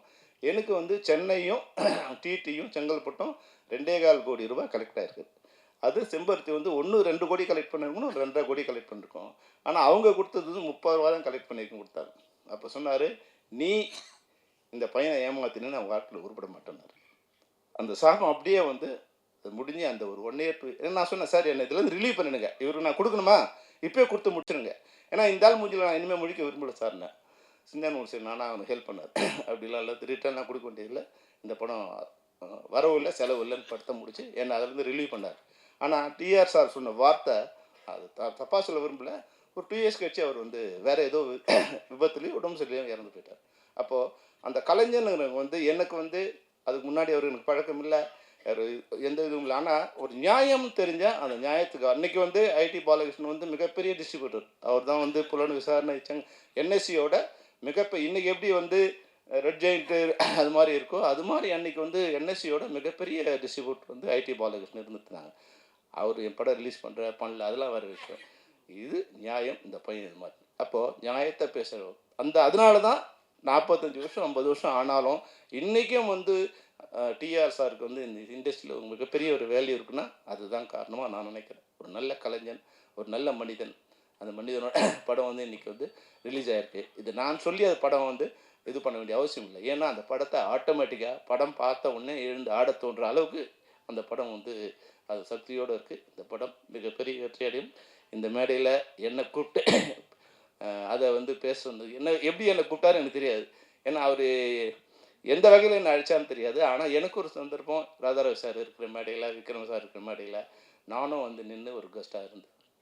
ஆனால் ராதாரவி சொன்ன மாதிரி ராதாரவி சார் என்னை அசிஸ்டன்ட் டைரக்டராக இருக்கும்போது ஒரு மனிதனாக ட்ரீட் பண்ணவர். அவர் சொன்னார் இல்லையா, ஒரு படம் ஆரம்பித்து 2 நாள் ஷூட்டிங் முடிச்சிட்டோம். நான் செம்பருத்தியோட ப்ரொடியூசர், நான் செம்பருத்தி ஷூட்டிங் முடித்து வைஜாக் போயிட்டோம். வைஜாக் போன பிறகு வந்து இங்கே சாருக்கு வந்து உடம்பு சரியில்லை அப்படின்னு நான் சொன்னேன், மாற்றிக்கலாம், ஏன்னா 2 நாள் தான் நடிச்சிருக்காரு, மாற்றிக்கலாம், வேறு யாரும் மாற்றிக்கலாம்னா நோ அவர் 30 நாளில் வந்துடுவார். 30 நாளில் 3 மாதம் ஆனாலும் அவர் வந்த பிறகு தான் ஷூட்டிங் பண்ணணும். அப்புறம் அவர் வந்து உடம்புலாம் சரியாகி மறுபடியும் வந்த பிறகு தான் வந்து போய் மறுபடியும் அவருக்காக வந்து வைஜாக் அவுட்டோர் போயிட்டு அந்த படத்தை முடித்தோம். ஏன்னா அவர் நான் சாதாரணமாக ஒரு அசிஸ்டன்ட் டைரக்டராக இருக்கும்போது அதுதான் நான் சொல்கிறது. நிறைய பேருக்கு என்னென்னா, நீ வெற்றி வரும்போது ஒருத்தருக்கு சலாம் போடாத, நீ அவனை மனிதனாக இருக்கும்போதே சாதாரணமாக இருக்கும்போதே நீ வந்து அவனுக்கு ட்ரீட்மெண்ட் அவன் மாதிரி கொடுத்தீங்கன்னா அவன் எந்த காலகட்டத்தில் மறக்க மாட்டான். நான் இன்றைக்கி 40 வருஷம் ஆச்சு நான் இண்டஸ்ட்ரியில் வந்து ஒரு 10 பேர் நான் வந்து அவங்க எந்த நிலையில் இருந்தாலும் நான் வந்து அவங்க வரும்போது எழுந்து நிற்பேன். ஏன்னா நான் அசிஸ்டன்ட் டைரக்டராக இருக்கும்போது அவங்க என்னை மனிதனாக ட்ரீட் பண்ணாங்க. நான் டைரக்டர் ஆன பிறகு இல்லை, டைரக்டர் ஆன பிறகு என்னை பார்த்து விஷ் பண்ணுறவங்களுக்கு நான் விருப்பம், அதை கவுண்டர் இருக்கும், மரியாதை கொடுக்குறதுங்கிறது வேறு. ஆனால் என்னோடய ஸ்டேட்டஸோ என்னோடய வெற்றியோ இல்லாமல் என்னை மனிதனாக பார்த்து என்னை மரியாதை கொடுத்தவங்களுக்கு நான் இன்றைக்கும் மரியாதை கொடுத்துட்டே இருக்கேன். அதுபோல் யாராவது நீங்கள் வந்து வாழ்க்கையில் வரணும்னு நினைக்கிறவங்களுக்கு இது வந்து ஒரு பாடம். மனிதர்களை மனிதரால் ட்ரீட் பண்ணுங்கள், நிச்சயமாக உங்களை வாழ்நாள் முழுக்க அவங்களும் மனிதர்களாக ட்ரீட் பண்ணுவாங்க. அதுதான் இந்த நேரத்தில் நான் வந்து டிஆர் சார் மூலமாக இது வந்து ஒரு விஷயத்தை உங்களோட ஷேர் பண்ண விரும்புகிறேன். இந்த படம் நிச்சயமாக தமிழ் சினிமாவில் 83 பண்ண சாதனையை 2026 பண்ணுங்க வாழ்த்தி விடைபெறுகிறேன். நன்றி, வணக்கம். வணக்கம். நான் அதிகமாக என்ன பேசுகிறதுன்னு என்றைக்கு யோசித்ததே இல்லை. மேடைக்கு பக்கத்தில் வந்தால் பேச்சு வரும். இன்றைக்கி கொஞ்சம் நான் என்னை கலகலப்பாக ஆக்க வேண்டிய இடத்துல சில பேர் கலங்க வச்சிடுறாங்க. இன்றைக்கி உண்மையிலே என்னை கலங்க வைத்த என் திரையுலகத்தின் என்னுடைய சக நண்பர்கள், சக தோழர்கள், என்னோட படத்தில் பணியாற்றின, படத்தில் தான் வில்லன், நிஜ வாழ்க்கையில் என்னோட நண்பன், என்னோட தோழன் ராதாரவி. அதேமாரி என் படத்தில் உயிருள்ள ஒரு விஷாவில் உயிருள்ள ஒரு விஷயம் டைட்டில் வச்சேன். ஆனால் படத்துக்கு உயிர் கொடுத்த ஒரு நாயகி. அதுக்கு மேலே எனக்கு வார்த்தை கிடையாது. அப்படிப்பட்ட ஒரு பெண்ணு. அந்த அம்மா வந்து பேசுனது கொஞ்சம் என்னை டிஸ்டர்ப் பண்ணிடுச்சு. ஏன்னா என்னை சாமிக்கு மீன்லாம் சொன்னிச்சு, தகப்பன் சாமின்னு. மனிதன் வந்து குணத்தால் தான் தெய்வமாக முடியும். God is great. இறைவனை மீறி இந்த உலகத்தில் எதுவுமே இல்லை. அந்த என்னால் இறைவனுடைய இடத்துக்கெல்லாம் போக முடியுமாங்கிறது அந்த இடத்துல தான் நான் ஃபீல் பண்ணேன். அதனால் நல்லி வந்ததில் ரொம்ப சந்தோஷம். அதேமாரி நான் விக்ரமன் நான் கூப்பிட்றேன்னு சொல்லிட்டு இந்த மேடையில் வந்து என்னுடைய பிஆர்ஓவா ஒரு உயிருள்ள ரிஷ படத்தின் ஒரிஜினல் பிஆர்ஓ என்னுடைய என்னால் உருவாக்கப்பட்ட என் அன்பு தம்பி விபி மணி.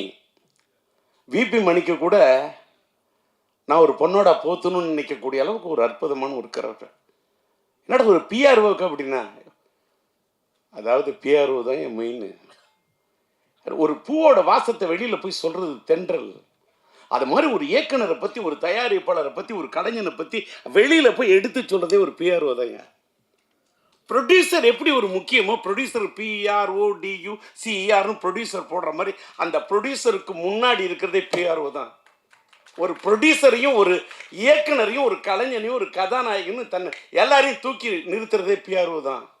அந்த பிஆர்ஓ என்னோட பிஆர்ஓ விபி மணியோட அசிஸ்டண்ட்டுங்கிறதுக்காக தான் கோவிந்தராஜ் என்ற ஒரு பையன் வந்து என்னோட பணியாற்றுற பையன், அவனை கூப்பிட்டுருந்தேன். அந்த பையன் வந்து ஒரு கோயில் வந்து கும்பாபிஷேகம் பண்ணுறதுக்கு அவங்க ஊரில், சொந்த ஊரில் 7ஆம் தேதி கும்பாபிஷேகம் போகிறாரு.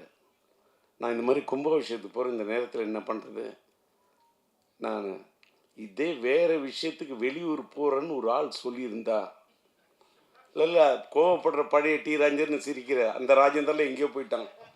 அவன்லாம் அமெரிக்கா போய் அவனை இவர் செல்லமுனி சொல்கிறாரு, ராதாரவி சொல்கிறாரு. அந்த ராஜேந்திரலாம் இனிமேல் பார்க்க முடியாது. நான் வருத்தப்படுவேன், ஆதங்கப்படுவேன். ஆனால் நான் வருத்தப்படலை, ஆதங்கப்படலை. ஒரு கும்பாபிஷேகத்துக்காக, ஒரு கோயிலோட விஷயத்துக்காக போகக்குள்ள அந்த நான் இறைவனை நினைத்தவன் போகிறான். நான் சாதாரண மனிதன், போயிட்டு வரட்டும் அப்படின்னு நினச்சிட்டேன். ஆனால் எனக்கு இந்த ஃபங்க்ஷன் நடத்துறதுக்கு யாரை கூப்பிடுறது அப்படின்னு சொல்லிட்டு அவரோட உதவியில் சொன்னேன். அப்போ நான் சொன்னேன், நீ உன்னோட உதவியாளர் நீ நினைக்கிற, என்னுடைய பிஆர்ஓ விபி மணியோட உதவியாளர் இருந்தால் ஒன்றை நான் கூப்பிட்டேன். நீ உன்னோட உதவியாளர் உதயன்னு ஒரு பையனை அனுப்புறன்ற. பழைய ராஜேந்திரா இருந்தால் வேற மாதிரி இருக்கும். ஆனால் நீ இப்போ சொல்கிற, வேணாம் என்னை விட்டுரு. நான் எனக்கு தெரிஞ்ச அத்தனை பிஆர்ஓ இருக்காங்க. பிஆர்ஓ யூனியனில் இருக்கக்கூடிய அத்தனை பேருக்கும் என்னுடைய நன்றி. எல்லாரோடையும் எனக்கு ஒரு கார்டியல் ரிலேஷன்ஷிப் உண்டு. அப்படி இருக்குள்ள என்னோட மனசில் பெரிய இடத்தை பிடிச்ச ஃபிலிம்னிஸ் ஆனந்தன் ஒரு மறைஞ்சிட்டாரு. அவருடைய சாதனையை யாராலையுமே செய்ய முடியாது சார். இந்த மேடையில் ஏன் இதை பதிவு பண்ணுறேன்னா, இன்னைக்கு ஒரு உயிருள்ள விஷயம்னு ஒரு படம் 1983 மார்ச் 4 நான் டேட் வரைக்கும் சொல்கிறேன்.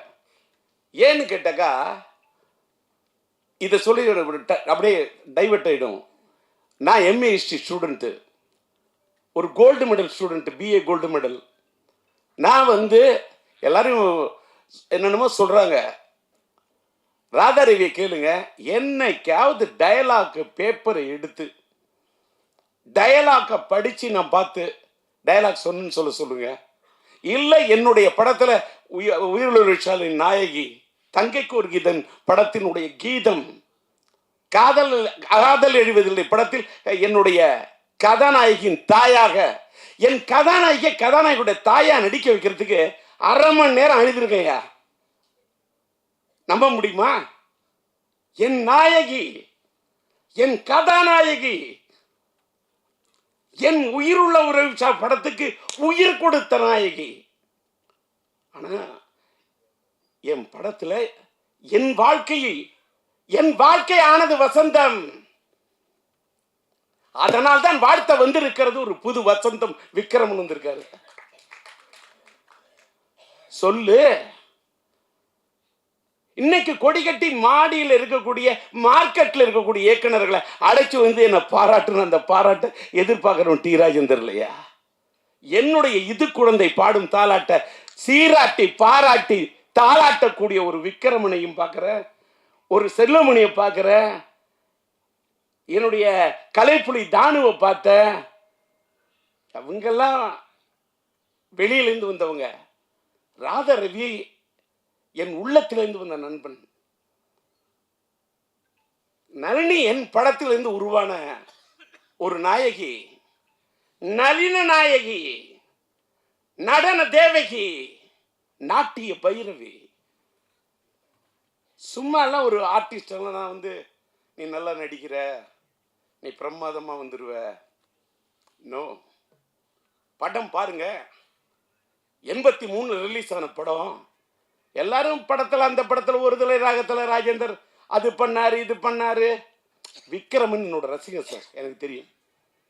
அவரை மாதிரி ஒரு அற்புதமான ஒரு கலைஞர்னா அவர் எனக்கு ரசிகன், ஆனால் நான் அவருக்கு ரசிகன். செல்வமணி என் படத்தை பார்த்த ரசிகன், ஆனால் நான் செல்வமணிக்கு ரசிகன். நான் இன்னைக்கு என்னோட பையனோட விண்ணை தாண்டி வருவாய படத்தை பார்த்துட்டு இப்படி ஒரு காதல் கதையை நான் எடுக்கலையே, கௌதம் மேனன் இப்படி ஒரு படம் பண்ணியிருக்காருன்னு சொல்லிட்டு அப்படியே எனக்குள்ள ஒரு பெரிய தாக்கத்தை ஏற்படுத்தின மாதிரி என் மனசில் ஒரு பெரிய தாக்கத்தை எடுத்து இன்னொரு லவ் ஸ்டோரி செம்பருத்தியா. எனக்கு அன்னைக்கே செல்வமணி பிடிக்கும். கேப்டன் எனக்கு விஜயகாந்த் சாரை ரொம்ப பிடிக்கும். அது செல்வமணி போல உள்ளவங்கள நாங்கள் 2 பேரும் பெரிய நண்பர். நான் இங்கே கலைப்புலி தானி சொல்கிறார, அதை நம்ம விஜயகாந்த் சாருக்கு நான் மியூசிக் பண்ணுறேன்னு பாடல்கள் எழுதி இசையமைக்குன்னு சொன்னேன். அந்த படத்துக்கு நான் இசையமைச்சதுக்கு காரணம் தானு கிடையாதியா, படத்தின் தயாரிப்பாளர் தானு. ஆனால் விஜயகாந்த் சொல்கிறாரு, எனக்கு ராஜேந்தர் வேணும், எனக்கு ராஜேந்தரோட பாட்டு வேணும், என்னோட ராஜேந்தருடைய அந்த மியூசிக் எனக்கு வேணும், நான் அதில் ஆடணும், நான் பாடணும் அப்படின்னு என்னை நேசித்த ஒரு கலைஞன், ஒரு கேப்டன். நாங்கள் 2 பேரும் நண்பன். எப்பயுமே ரொம்ப நட்பு இருக்கக்கூடாது. அது கண்ணடி பட்டுற மாதிரி கல்லடி முன்னடியில் கூட தப்பு இல்லாம், கண்ணடியில் பார்த்தோம்னா எங்கள் 2 பேருக்கு அப்படி ஒரு நட்பு இருந்தது. அது ராதாரவிக்கு தெரியும். விஜயகாந்துக்காக வச்சக்கூறி தப்பாது, இந்த புலி தோக்காது அப்படின்னு இந்த பாட்டு வரியை பாடுறேன். தானுக்கு சந்தோஷம். அதை விட விஜயகாந்த் என்னை கட்டி பிடிச்சி தூக்கிட்டாரு. ஒரு கலைஞன் நடிகன்லாம் என்பதை விட ரசிகனாக இருக்கிறவன் தான் ஜெய். இன்னைக்கு நான் டி ராஜேந்தர் ஒரு பெரிய கலைஞன் எல்லாம் சொல்கிறாங்க. நான் பெரிய கலைஞன் என்பதை விட நான் ரசிகங்க, நான் அற்புதமான ரசிகன். ராதாரவியை பிடிக்கிறத விட நான் மறைந்து விட்ட நடிகவேல் எம்ஆர் ராதாவுடைய பெரிய ரசிகன். நான் பேசும்போதே, அதாவது காதல் சுகுமாரை கேட்டு பாருங்க, இல்லை சிங்கிள் பசங்கள் என்னோட பணியாற்றின ராவணனை கேட்டு பாருங்க, இல்லை நளினியை கேட்டு பாருங்க. அவர் ராதாரவி சொல்றாரு, அவர் பேசுனா பாதி பேச்சு வெட்டி பேச்சுன்னு. நான் அவர் பேசு வெட்டி பேச்சு, என் பேச்சு வெட்டு ஒன்று துண்டு பேச்சு. டி ராஜேந்தர்கிட்ட வெட்டி பேச்சு இருக்காது, வெட்டி பேசுற பேச்சு இருக்கும். யாராவது பேசுன கட்டக்கு கட்டக்கு கட்டக்கு கட்டக்கு மட்டக்குன்னு எடுத்து எழுதி வச்சு படிக்கிறதும் பழக்கமே இல்லை. அப்படி பேசக்கூடிய எனக்கு இந்த படம், நான் உயிருள்ள ரிஷா படத்தை ரீரிலீஸ் பண்ணோன்னு இன்னைக்கு இருக்கக்கூடியவர்கள் எல்லாம், இருக்கக்கூடிய டைரக்டர்ஸ் எல்லாம் கூப்பிட்டு எனக்கு அந்த மார்க்கெட் என்னக்கெல்லாம் இனிமேல்கள் வெளிச்சம் போட்டு, அவங்க வெளிச்சம் போட்டு இவங்க வெளிச்சம் போட்டு எனக்கு பேரு புகழ் பூமாலை பாமாலை இதெல்லாம் நான் விரும்புகிற இடத்துலே இல்லை. அதெல்லாம் நான் தாண்டிட்டேன். நான் எல்லா ஸ்டேஜையும் பார்த்துட்டேன். அதை நான் செல்லுமணியை வச்சுட்டே சொல்லக்கூடாது. செல்லுமணி சொல்ற 15 நிமிஷம் தான் ரோஜாவுக்காக பேசுறேன்னு. வேற எதுக்காக போய் ரோஜாவுக்காக பேசுனேன்? என்னுடைய சொன்னால் தான் கதாபாத்திரத்துக்கு உயிர் கொடுத்த ஒரு நாயகி, உயிரை குடிச்ச நினைச்ச பொண்ணு சார். இன்னைக்கு சொல்ற உயிரில் ஒரு விஷயத்துக்கு என் படத்துக்கு உயிரை கொடுத்து நினைச்சது. நான் எடுத்த க்ளோஸ்அப்பு, நான் ஒன்று சொன்னா யாரும் நம்ப முடியாது. இவ்வளோ பெரிய நாயகி எப்படி இந்தியா தமிழ்நாட்டே என்ன இந்த பொண்ணை கதாநாயகி படம் எடுத்தையா. இந்த படத்துடைய ஒரிஜினலா ஃபினான்சியர் யாருன்னு கேட்டால் ஃபிலிம்கோ வழங்கும் காதர் சாரும் சாதிக்கும் அமைதியும் நான் வாழ்க்கையில் மறக்கவே முடியாது. அவங்க தான் இந்த படத்துக்கு ஃபினான்ஸ் பண்ணாங்க. அவங்க படத்தை நான் கதாநாயகியோட க்ளோஸ்அப் அது இது படத்தை எடுத்துட்டு படத்தை போட்டு காட்டுறேன். அதாவது டெஸ்ட் எடுத்திருக்கேன். படத்தை பார்த்துட்டு அவங்க ஃப்ரேமில் ஜெமினி லேபில் பார்க்குறாங்க, இந்த பொண்ணு கதாநாயகியாக சரியாக வராதுன்றாங்க. ஏன் வராதுன்னு கேட்டேன். நான் நல்லி வச்சுட்டு சொல்லக்கூடாது, சொன்னால் கூட அந்த பொண்ணோட மனசு புண்பற்றக்கூடாது. ஆனால் இதை நான் பதிவு பண்ணணும். ஏன் பதிவு பண்ணுறேன்னு இந்த உலகத்தில் எல்லாருமே கற்றுக்கணும். ரொம்ப மூஞ்சி நீட்டாக இருக்கு, இது சினிமாவுக்கு சரியாக. வேற ஒரு வார்த்தை சொன்னாங்க, அதையும் கூட சொல்லக்கூடாது. நான் சொல்கிறேன், குதிரை மூஞ்சின்னா என்னையா குதிரை மூஞ்சி? ஃபினான்சியர்கிட்ட பேசுகிற ஒருத்தன், என்ன குதிரை மூஞ்சி? உனக்கு தெரியுமா குதிரையோட அருமை? சூரியன் என்ன உனக்கு தெரியுமா? சந்திரன் என்ன உனக்கு தெரியுமா? செவ்வாய் என்ன உனக்கு தெரியுமா? புதன் வித்தைக்காரன் தெரியுமா? வியாழன் குரு பிரகஸ்பதி உனக்கு தெரியுமா? வெள்ளி சுக்கிரன் உனக்கு தெரியுமா? சனி உனக்கு தெரியுமா? ராகு உனக்கு தெரியுமா? கேது உனக்கு தெரியுமா? ராகுவை போல் கொடுப்பான் இல்லை, கேதுவை போல் கெடுப்பான் இல்லை. 488 பாட்டு படிப்பேன். குதிரன் என்ன சுக்கிரன்? அதாயா சினிமா.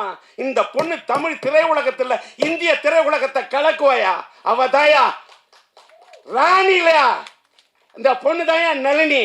இல்லை இப்படி இருக்கு அப்படின்னா இப்போ பார்த்தீங்கல்ல, வெயிட் பண்ணுங்க, எனக்கு ஒரு 2 நாள் டைம் கொடுங்க, இதே ரஷ்யா உங்களை வரும். கூப்பிட்ட நளினியா யாரும் நம்ப மாட்டீங்க. ராதாரி சொன்னா பார்த்தீங்களா, காருக்கு இவ்வளோ ரூபா செலவு பண்ணணும், உடனே காரை செலவு பண்ணி கொடுத்தாருன்னு. படையெடுக்குள்ள இன்ன வரைக்கும் நான் செலவை பார்த்ததே இல்லை. என் சிந்தனைக்கு கொடுத்த மரியாதை நான் பணத்துக்கு கொடுத்ததே இல்லையா. இந்த உலக கடவுளே நேரில் நின்னாலும் பணம் எனக்கு டோன்ட் கேர் செகண்ட். நான் பணத்துக்காக வாழ்ந்ததே இல்லை, இப்பவும் வாழல. இப்போ கூட உயிர் வருஷம் எடுத்துட்டு நான் அப்படியே இதில் சம்பாதிச்சு அதுக்கெல்லாம் இல்லையா. போன 2 நாள் எதுக்கு சொல்ல வரேன்னா, காருக்கு செலவு பண்ணனார என் கதாநாயகி நான் செலவு பண்ண எப்படின்னு சொல்கிறேன். நான் தானே தயாரிப்பாளர் தஞ்சை சினியாட்ஸு சொன்னால் யாரும் நம்ப மாட்டீங்க. 4000 அடி ஃபிலிம் வாங்கினேன் அந்த காலத்தில். 4000 அடி ஃபிலிமையும் இந்த பொண்ணை கூப்பிட்டேன். நீட்டு ஃபேஸுன்னு தானே சொன்னான். இதை நீட்டு ஃபேஸாக எப்படி ஆக்கணும்னு எனக்கு தெரியும். இந்த முகத்தை, இந்த மலர்ந்த முகத்தை எப்படி மலராக்கணும்னு எனக்கு தெரியும். இந்த இதழ் விரித்த இந்த மலரை எப்படி ஒரு சிரித்த மலராக ஆக்கணும்னு எனக்கு தெரியும். என்ன நான் நம்பல, நான் நம்பும் கடவுளை நம்புறேன். அவங்க சொன்ன பாரு, குதிரன் அது வெள்ளி. இந்த பொண்ணை கதாநாயகன் ஆக்குனா இது எனக்கு தருண்டா புகழ அள்ளி, இது தருண்டா எனக்கு பணத்தை அள்ளி எப்படின்னு என்று மனசுக்கு எனக்குள்ளேயே சொல்லி சொல்லி, நான் நல்லிமா என்ன பண்ற, இந்த முடியை அப்படியே விரிச்சு விட்றா, ஃபுல்லாக அப்படியே ஹேரை விரிச்சு விட்டுரு, அப்படியே வச்சு பேக் லைட்டில் வச்சு கொளுத்துறேன். அப்பயே பேக் லைட்டு, அந்த பேக் லைட் அதான் என் கதானியோட ஹைலைட்டு.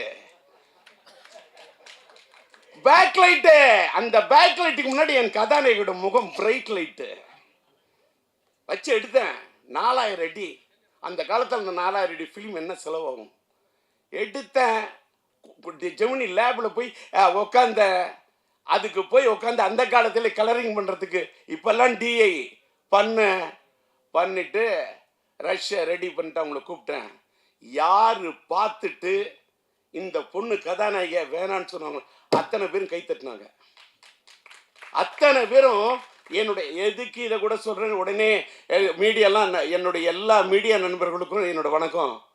உடனே நான் என்னடா டிஆர் இப்படி பேசுகிறாரு, என் திறமைக்காக இதை நான் சொல்லலை, என்னுடைய திறமையின் இலக்கணத்துக்காக இதை நான் சொல்ல, இதை நான் தலைக்கணத்துக்காக நான் சொல்ல. இந்த உலகத்தில் ஒன்றே ஒன்று நீங்கள் தெரிஞ்சுக்கணும், வாழ்க்கையில் யார் எப்போ எப்படி வருவாங்க, கீழே இருக்கிறவங்க மேலே வருவாங்க, மேலே இருக்கிறவங்க கீழே போவாங்கங்கிறது ஆண்டவனுக்கு மட்டும்தான் தெரியும். அடுத்த எவனுக்குமே தெரியாது. படம் எடுத்தவனுக்கு கூட தெரியாது. ஒரு படம் வெற்றியா இல்லையான்னு படம் எடுக்கிறவனுக்கு தெரியாதியா. படம் பார்க்கக்கூடிய ரசிகனுக்கு மட்டும்தான் தெரியும். ஏன்னு கேட்டால் அந்த படம் பார்க்கக்கூடிய ரசிகன் மனசுக்குள்ள இருக்கிறவன் படைச்ச இறைவன் யா. அதனால தான் மக்கள் தீர்ப்பே மகேசன் தீர்ப்புன்னு சொன்னான். ஓட்டு குத்துறது கூட, ஓட்டு போடுற வரைக்கும் ஓட்டு யாருக்கு போடுவோன்னு யாருக்குமே தெரியாது. ஓட்டு போடுறவனை கை முடிவு பண்றது கிடையாது. ஓட்டை டிசைட் பண்றது கை இல்லையா, கடவுள். அந்த விதி, அன்னைக்கு இருக்கக்கூடிய அந்த மதி, அன்னைக்கு இருக்கக்கூடிய அந்த கதி. விதி என்று சொன்னால் விதி, மதி என்று சொன்னால் சந்திரன், கதி என்று சொன்னால் கதிரவன். இது 3 டிசைட் பண்ணும். எதற்காக இதை சொல்லுகிறேன் என்று சொன்னால், என் கதாநாயகி அன்றைக்கு நான் இப்படி செலக்ட் பண்ணணும்னு அத்தனை பேர் அசந்தாங்க. அந்த செலக்ஷனை பார்த்து நாடே அசந்தது. அதான் உயிருள்ள தமிழ் அப்படி ஒரு ஹிட்டு. தெலுங்குல பிரேம சாகரம், காதல் சமுத்திரம் 2 வருஷம் தமிழ்நாட்டு மக்கள் என்ன ஆமோதிச்சாங்க, ஒத்துக்கிறேன். அதை தாண்டி அந்த ஆந்திரா மக்கள், தெலுங்கு ஆடியன்ஸ், தெலுங்கு கூட నాకు బాగా తెలుసు, తెలుగంటే నాకు బాగా ఇష్టం. 2 வருஷம் ஒரு படம். அந்த ஊர் வெற்றி விழாவுக்கு விஜயவாடா போகிற 1 ஏரியா. அந்த மக்களை தூக்கத்தில் நினைச்சா கூட எனக்கு மக்களாக தெரியாது, தெய்வமாக தெரியும். ஆந்திரா ஆடியன்ஸு எனக்கு இப்போ கூட இது நான் நிறைய இதில் சொல்லுவேன், யாராலையும் புரிஞ்சிக்க முடியாது. நான் இப்போ கோயிலுக்கெல்லாம் போகிறதில்ல, நான் எந்த குளத்துக்கும் போகிறதில்ல, எந்த ஸ்தலத்துக்கும் போகிறதில்ல. ஏன்னா நான் இப்போ உள்ளம் பெருங்கோயில், ஊனுடம்பாளையம், வள்ளல் பிரானாருக்கு, வாய் கோபுரவாசல், தெல்ல தெளிந்தோருக்கு, சீவனை சிவலிங்கம், கள்ளப்புலனைந்தும் காளாமணி ஒளி விளக்கே அப்படின்ற உள்ளத்தில் தான் தெய்வம் இருக்கான்னு அருட்பெருஞ்சோதி தனிப்பெருங்கருணை வள்ளலார் வழிக்கு போயிட்டேன். உட்காந்த இடத்துல கண்ணை மூடுறேன், மூணுன்னா அப்படியே தியானிக்கிறேன். எனக்கு எதை பற்றியுமே கவலை இல்லை. என்ன அமெரிக்கா போன என்ன பாடி பறந்து வருதுன்னு எழுதிட்டான். விமானம் தாண்டா பறந்து வரும், பாடி எப்படிடா பறந்து வரும்? அதெல்லாம் இதெல்லாம் இப்போ என்ன கேட்டால், நம்ம மறைந்த பிறகு நமக்கு என்னென்ன மலர் மாலை வைப்பாங்க, நமக்கு என்னென்ன பண்ணுவாங்க, நமக்கு சவப்பொட்டி எப்படி தயார் பண்ணுவாங்கன்னு. படப்பொட்டி தயார் பண்ண எனக்கு உயிரோடு இருக்குள்ளே சவப்பொட்டி தயார் பண்ண உலகம் அது. இதை விட வார்த்தையே இல்லை. படப்பொட்டி தயார் பண்ண எனக்கு, நான் சம்பாதிச்ச பணத்தெல்லாம் பணப்பொட்டியில் கொண்டு வச்சதே இல்லையா. மேக்சிமம் படப்பொட்டியில் தான் போடுவேன். இன்றைக்கி என் ஃப்ரெண்ட் பார்க்குறேன், நான் என்ன சம்பாதிச்சிருக்கேன். இப்போ இங்கே எல்லாரும் பழைய படத்தெல்லாம் பற்றி பேசுனாங்க. இந்த பழைய படத்தை ரெக்கார்டிங் பண்ணி மியூசிக் பண்ணுங்கிறதுக்கு 38 நாள் பாட்டை செதுக்கியிருக்கேன்யா. 38 நாள் பாட்டை அதே டியூனு, அதே அண்ணன் மறைந்து விட்ட பாலண்ணன் வாய்ஸு, மறைந்து விட்ட அண்ணன் டிஎம்எஸ் சங்கீத சாம்ராட் டிஎம்எஸ் அண்ணன் வாய்ஸு, அதே நம்மளுடைய மலேசிய வாசுதேவன் வாய்ஸு. அந்த வைகைக்கரை காத்திருக்க எனக்கு உயிர் கொடுத்த அண்ணன் ஜேசுதாஸ். வாழ்க்கையில் லவ் ஃபெயிலியர் என்னால் தேவதாசியும் மறக்க முடியாது, அண்ணன் ஜேசுதாஸையும் மறக்க முடியாது. அவர் மேலே எனக்கு அப்படி ஒரு, அதுக்கு என்ன வார்த்தை சொல்கிறது, ஒரு தாளாத மயக்கம். அவர் மேலே எனக்கு ஒரு தாளாத ஒரு இது. ஏன் தெரியுமா, எவ்வளோ பெரிய ஞானி, எவ்வளோ பெரிய சங்கீத ஒரு ஒரு பெரிய சங்கீத சாம்ராஜ்யத்தை கட்டி போட்ட ஒரு மனிதன். அதாவது அவருடைய பாட்டை இந்தியில் கேட்டுக்கொண்டு அந்த கோரி திறக்கம் அந்த பாட்டெல்லாம் கேட்டால் ஒரு 100 தடவை கேட்பேன். அந்த அவரை நான் பாட வைக்கிறது என்பது ஒருதலை ராகத்திலே அவரை பாட வைக்கணும்னு உருகி போய் காத்துக்கிட்டு இருந்த ஒரு டேட்டு கிடைக்கல. அதுக்காக தான் ஜெயச்சந்திரன் பாட வச்சேன். கடவுள் வாழும் கோயிலில் கற்பூர தீபம். அவர் இந்த வைகைக்கரை காத்தை, நான் ஒரு சின்ன பையன், அவரோட வயசுக்கு முன்னாடி, அவரோட அறிவுக்கு முன்னாடி, அவரோட ஞானத்துக்கு முன்னாடி என்னோட இசை ஞானம்லாம் சும்மா. நான் சொல்லக்கூடிய அந்த ராகத்தை, அந்த வரிகளை அண்ணா சொன்னார் பாருங்க, இவரு அழகா சொல்றாரு. விக்ரமன் சொன்னாரு, திருக்கோவில் வாசல் அது திறக்கவில்லை, தெருக்கோடி பூஜை அது நடக்கவில்லை, தேவதையை காண்பதற்கு வழி இல்லை. இது இப்படிலாம் வரி. கூண்டுக்குள்ளே அலைமோதும் காதல் கிளி அவள் பாவம், இப்படிலாம் வரும். காதலில் வாழும் கன்னி மனம் காவலில் வாடையில் கன்னி விடும். அங்க கன்னி மனம் 2 சுழி இன்னு, அந்த காவலில் வாடையில் கன்னி விடும் அங்கேயும் 2 சுழி இன்னு. ஆனா மீனிங் வேற. என்னோட படத்தோட எல்லா பாட்டையும் கேளியா, பாட்டோட வரிக்கு மீனிங் சொல்ற, எப்படி சொல்ற, அதை பார்த்துட்டு எடுத்து வச்சுட்டு இன்னைக்கு அதை பேசுறவங்களுக்கெல்லாம் அத்தனை லட்சம் வியூஸ் கிடைக்குது, அத்தனை மில்லியன் வியூஸ் கிடைக்குது. எனக்கு அப்போ என்ன வியூஸ் கிடைக்கணும்? நான் இப்போ வியூஸையும் நம்புறதில்ல, நியூஸையும் நம்புறதில்ல. லைஃப் மாறிடுச்சு. என்னமேலுக்கா இந்த பேரு புகழ் இது எல்லாத்தையும் எடுத்துட்டு போனா எங்க போக முடியும்? மேலோகத்துக்கு போகும்போது எந்த பேரும் வராது, புகழும் வராது, எதுவுமே வராது. நம்ம சேர்த்து வச்ச புண்ணியம் தான் வரும். இன்னைக்கு நான் சேர்த்து வச்ச புண்ணியம் தான் என் பையன் சிம்பு. நான் இன்னைக்கும் பேசுறேன் இத்தனை தெம்பு, அதுக்கு காரணம் என் பையன் சிம்பு. யாரு வேணாலும் என் மேல விட்டு பார்க்கட்டுமா அம்பு, யாரு வேணுமாலும் பண்ணி பார்க்கட்டுமா வம்பு, யாரு வேணுமாலும் சீவி பார்க்கட்டுமா கொம்பு, இல்ல முற்றத்துக்கு கொண்டு வரட்டுமா கொம்பு. என்கிட்ட இருக்குது தெம்பு, காரணம் நான் பெத்த புள்ள சிம்பு. விட்டாது பாயிர அம்பு. நான் சொல்றது நம்பு. எங்க ஏத்தனை எங்க இறக்கணும் அப்படின்னு டயலாக்கு அடுத்தவங்க எழுதி கொடுத்த டயலாக் பேசுறோம். டிஆர் இல்ல, நான் சொந்தமா பேசுவேன்.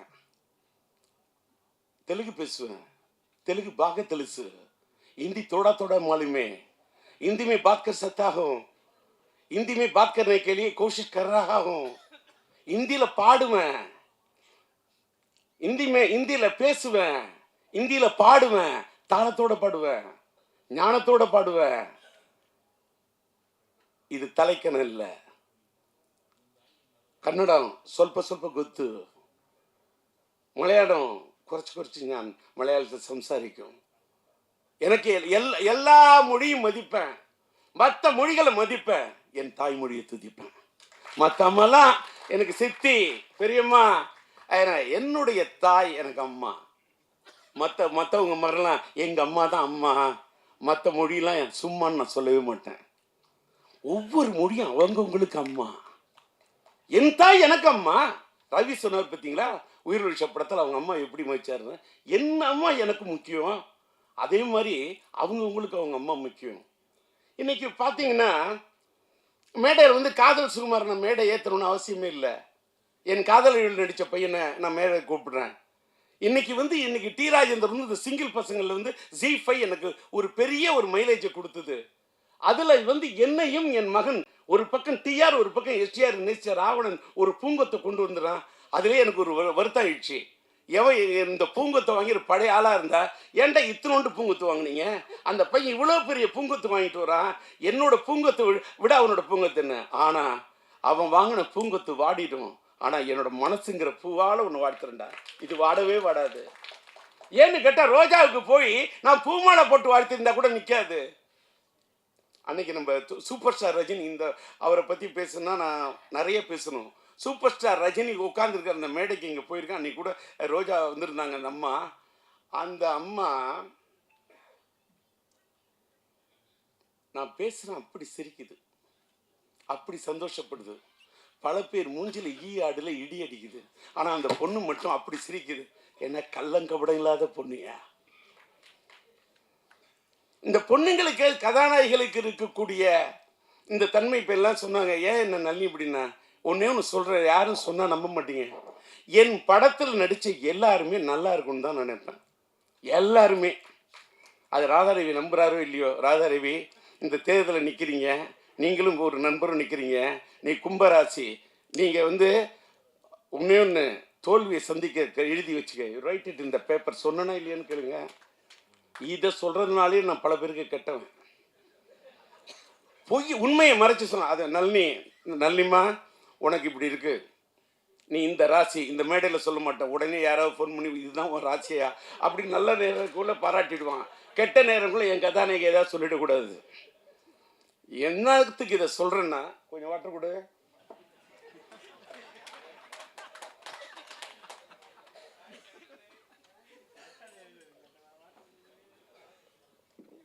தண்ணி குடிச்சா தப்பு இல்லை, தண்ணி அடிச்சாதான் தப்பு. ஓகே, ஏன்னா எம்ஆர் ராதாவோட ரசிகன்.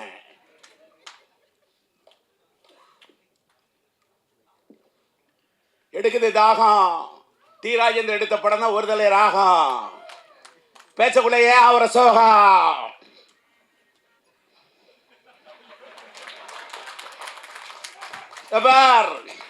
என்னடா என்ன பக்கத்தில் வச்சுட்டு எங்க அப்பா மாதிரி பேசுறாரு. பேசுவேன். அவரோட நடிப்பார். என் வீட்டில் யார் என்ன பேசுனாலும் பார்த்தீங்களா, இவர் சொன்னார் ஒரு தப்பு பண்ணார்.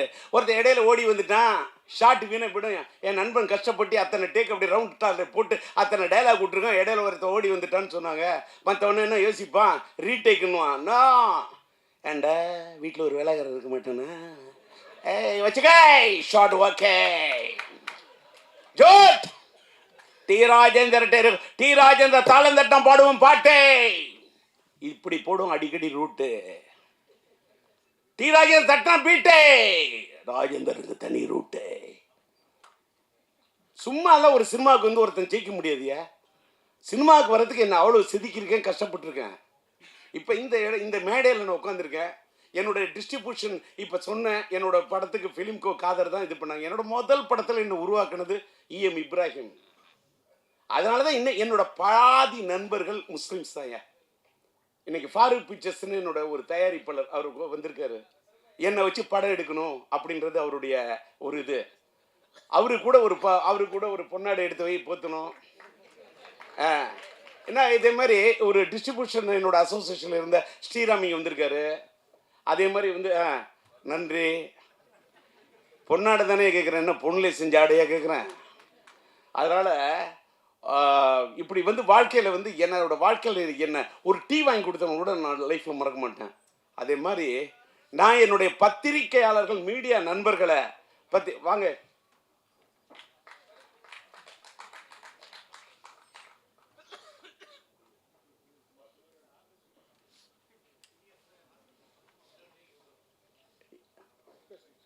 என்ன செய்யணும் போயிட்டு தப்பா ஏதாவது பேசிட்டுன்னா, அதாவது நான் இப்போ இப்படி இவளை என்னடா இவ்வளோ ஒரு இதாக பேசுகிறேனே அப்படின்னு சில பேர் நினைப்பாங்க.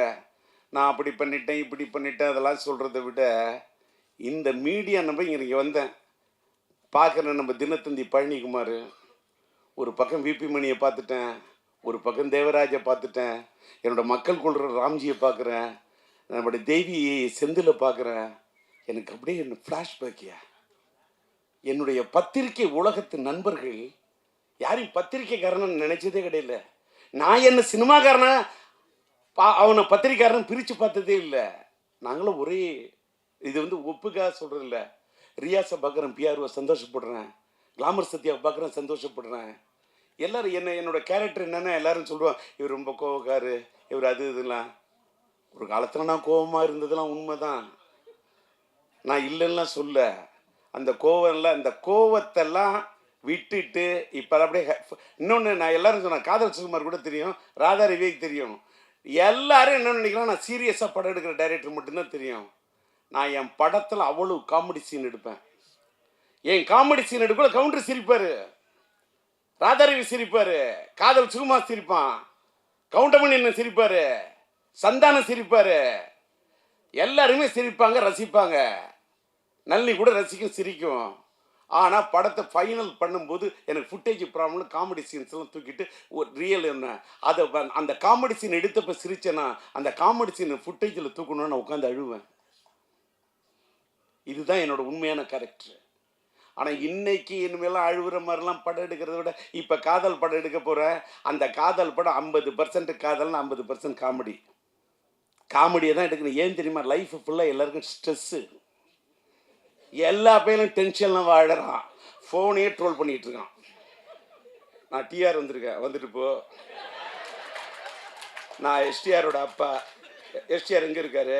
ஏதோ உன் பக்கத்தில் பின்னாடி, எங்கே இருக்காரு எங்கே இருக்காரு, அப்படி இருக்கான் வாழ்க்கையில். ஏன்னு கேட்டால் அப்பாவை மதிக்க மாட்டேங்கிறான், அம்மாவை மதிக்க மாட்டேங்கிறான், சொந்தக்காரனை மதிக்க மாட்டேங்கிறான், லவ் பண்ணுற பொண்ணையும் மதிக்க மாட்டேங்கிறான்.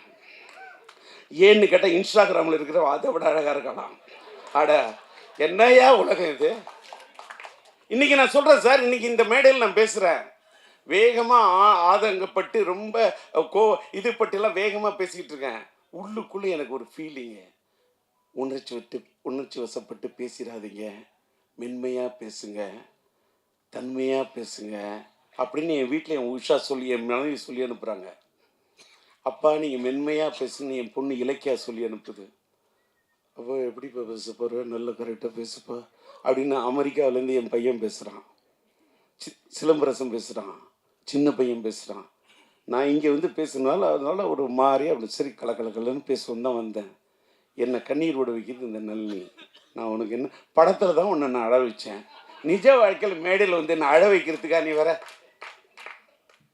இல்லை தப்பா எடுத்துக்காத. ஏதோ என்ன கேட்டாக்கா, என் வாழ்க்கையில் என் மனைவி உயிருள்ளவரை விஷயம்னா நான் கல்யாணம் ஆன பிறகு எடுத்த படையா.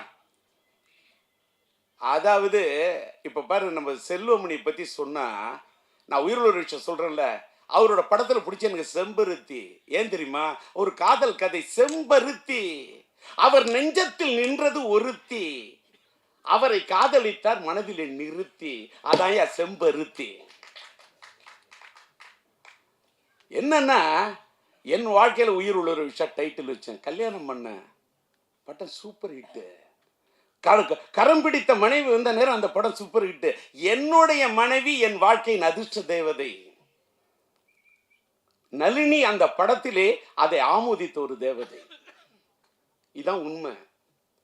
என் மனைவி அவள் தான் உயிர் உள்ளவரை விஷா, என் வாழ்க்கையின் அதிர்ஷ்ட தேவதை. இந்த படம் உயிருள்ள ஒரு விஷா என் வாழ்க்கையில் வந்து ஒரு அதிர்ஷ்ட தேவதை சார். 1983 மார்ச் 4 4 ரிலீஸ் பண்ணேன். இங்கே ராதாரவி சொன்னார், ராஜேந்தர் டைம்லாம் பார்ப்பேன், இது பண்ண இந்த படம் கூட நான் ஏப்ரல் 14 காதலர் தினம், காதல் மனம் வந்தாட காதலர் தினம் கொண்டாட அப்படின்னு பாட்டு போட்டு இது பண்ணி காமிச்சேன். ஆனால் ஏப்ரல் 14 நான் அந்த காதலர் தினத்தை விட நான் தேடின தேதி என்னன்னா பிப்ரவரி 4. அதுதான் மைதிலி என்னை காதலி. மார்ச் 4 அதான் உயிருள்ள ரிலீஸ் ஆன நாள். அந்த நாளை எனக்கு பிடிக்கும். என் மனைவி பிறந்த நாள் 22, அது கூட்டின நாள். எனக்கு நாளை பிடிக்கும். நான் மயிலாடுதுறையில் ஈஎம் இப்ராஹிமியை தேடி போகிறதுக்கு வடகர பஸ் ஏறுவோம், அந்த பஸ்ஸோட நம்பர் 4. எனக்கு நாளை பிடிக்கும். நான் அந்த நாளை வச்சுக்கிட்டு தான் பிப்ரவரி 4க்கு வரலான்னு பார்த்தா முடியல சூழ்நிலை. ஏன்னா பிப்ரவரி 6 என் பையன் சிலம்பாட்டம் வந்தோன்னு நான் என் படத்தை தள்ளிக்கிட்டேன். இப்போ தள்ளி வரேன்.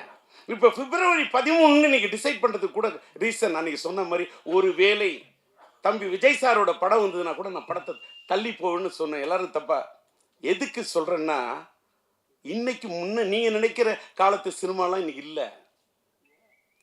நீங்கள் நான் அது அப்படி அந்த படம் வந்தாலும் நான் மோதுவேன், இந்த படம் வந்தாலும் நான் மோதுவேன், எந்த படம் வந்தாலும் மோதுவேன் என்று சொல்லி நான் குதிக்க தயாராக இல்லை துள்ளி, வார்த்தை விட தயாராக இல்லை அள்ளி, சூழ்நிலை பார்த்து படத்தை விட வேண்டுமா விடுவேன் தள்ளி. இதுதான் இன்னைய ராஜேந்தர். முன்னெல்லாம் சத்திரியன் ராஜேந்தர், இன்னைக்கெல்லாம் சாணக்கியன் ராஜேந்தர். இப்ப என்னடா இவர் அது பேசல இது பேசல பாலிடிக்ஸ் பேசல, இந்த புலி பதுங்குது. இன்னொன்று, நான் பாலிடிக்ஸ் பேசி என்ன, நான் பாலிடிக்ஸ் பேசினப்ப அப்படி இப்போ கொள்கைக்காக பேசினப்ப அப்படி பேசினப்ப உறக்க பேசினப்ப ஈழத்தமிழர்களுக்காக என்னுடைய பதவியை ராஜினாமா பண்ணதுக்காக எனக்கு என்ன பட்டையும் கொடுத்துட்டாங்க, எனக்கு என்ன பெரிய பொன்னாடைய போத்திட்டாங்க. அதெல்லாம் சும்மா. இங்க தலையெடுத்து நல்லா இருந்தாதான் வாழ்க்கை. எதுக்கியா இருக்கவே இருக்கு நம்ம சினிமா. எனக்கு வாழ்க்கையில பிடிச்சது 4 அம்மா. ஒன்று என்னை பெத்த அம்மா, நான் பார்த்ததில்லை பிரம்மா, அதுக்கு எடுத்தது என்னை ஆளாக்குன சினிமா. இன்னொன்று என்னுடைய இந்த தூய்மையான ஆத்மா, இந்த ஆன்மா. நான் சினிமா என்னை வாழ வைக்குது, என் ஆன்மா என்னை வாழ. நான் படுத்தா நிம்மதியாக தூங்குறேயா? டி ராஜேந்தர் அப்படி ஆயிட்டேன் இப்படி ஆயிட்டேன் என்ன வேணா சொல்லு, நான் சிரிப்பேன். ஏன்னா எல்லாத்தையுமே பார்த்துட்டேன். இப்போ தலையில் இடி உழுதுன்னு சொன்னேன், இடி உழுது, அதுக்கு என்ன மியூசிக் போடலான்னு யோசிப்பேன். இதுக்கு இந்த தண்டருக்கு இதுக்கு என்ன பேங்க் கொடுத்தா கரெக்டாக இருக்கும்? அது உழுதுன்னா தட்டம் அப்படி கொடுக்கலாமா? இன்னைக்கு மாடர்னா எப்படி கொடுக்கலாம்? இப்படி யோசிப்பேன். இதெல்லாம் சிரிக்கிற மாதிரி இருக்கு, சிந்திக்கிற மாதிரி இருக்கணும். பசங்கள்லாம் ஸ்ட்ரெஸ்ன்னு சாவக்கூடாது. நீ வாழ்னியா, உன்னை எவன் வேணா என்ன வேணா திட்டுட்டுமே, திட்டவன்ல திண்டுக்கலுக்கு போக சொல்லி. இந்த மூட விட்டு கேரக்டர்லாம் ஒன்று முடியாதுங்கிற வார்த்தையை மூட்டை கட்டி கொண்டு போய் மூர்மலை கட்ட வித்துனியா? மனுஷன் தில்லோட நிற்கணும். டி ராஜேந்திரன் தில்லு. என்ன பார்த்துட்டு வாழ்க்கையில எல்லாம் துணிச்சு நில்லு. இந்த மோட்டிவேட் பண்றது இது வார்த்தையா தெரியும். என்ன பார்த்துட்டு இளைஞர்கள் ஆசிரியர்கள் நம்ம மீடியாவே இதை போடுங்க, வேற எதை போடுறீங்களோ இல்லை இதை போடுங்க. இன்னைக்கு நான் இந்த செயின்ட் ஜெயபால் படத்தை கதாபாத்திரத்தை நடிச்சு நான் நிக்கிறேன்னு காரணம் என்ன? காரணம், எனக்கு பிடிச்ச நடிகர் சூப்பர் ஸ்டார் ரஜினியா. எனக்கு தெரியா, அவர் ஸ்டைல் எனக்கு பிடிக்கும், அவரோட பாணி எனக்கு பிடிக்கும். இந்த செயின்ட் ஜெயபால் கதாபாத்திரத்தை நான் உருவாக்குனது ரஜினிக்கு தான். அவருக்காக தான் டெய்லர் அப்படி பண்ண. 1 2 3 எண்ணிக்க ஒப்பம் பேர சொல்லிக்க இந்த வாங்கிக்க. ரஜினின்னா அந்த ஸ்டைல வேற. ஆலை இல்லாத பூவுக்கு இழுப்பம்பூ சக்கரன்ற மாதிரி சூழ்நிலை காரணமாக அண்ணன் ரஜினி சாருடைய அவர் என் படத்தில் நடிக்க விரும்பினாரு, கதையை கேட்டார், பாட்டு. ரஜினி நடந்தா அதுக்கு நான் மியூசிக் போட்டிருந்தா எப்படி இருக்கணும் கற்பனை பண்ணு. அசஞ்சா எப்படி இருக்கும்? நின்னா மியூசிக்கு, குனிஞ்சா மியூசிக்கு, அசஞ்சா மியூசிக்கு, நடந்தா மியூசிக்கு.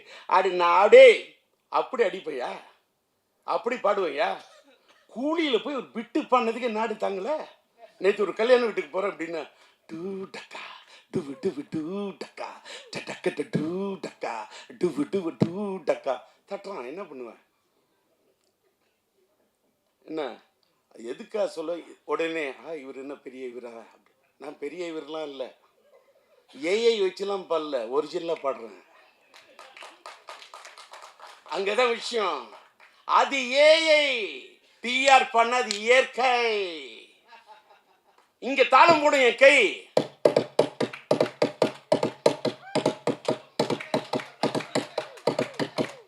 வரும், இது தட்டுனா தாளம் வரும், ராகம். கட்டடிப்போம் கட்டடிப்போம் காலேஜிக்கே, காதலிப்போம் காதலிப்போம் மேரேஜிக்கே. கட்டடிப்போம் கட்டடிப்போம் காலேஜிக்கே, காதலிப்போம் காதலிப்போம் மேரேஜிக்கே. அடியே ஆத்தா முறைச்சி பார்த்தா, அடியே ஆத்தா முறைச்சி பார்த்தா, தங்காதடி தங்காதடி தங்கறதோ, ஏ துங்காதடி துங்காதடி எங்க மனு, ஏ தங்காதடி தங்காதடி தங்கறதோ, துங்காதடி துங்காதடி எங்க மனு. கட்டடிப்போம் கட்டடிப்போம் காலேஜுக்கே, காதலிப்போம் காதலிப்போம் மேரேஜுக்கே. கட்டடிப்போம் கட்டடிப்போம் காலேஜுக்கே, காதலிப்போம் காதலிப்போம் மேரேஜுக்கே.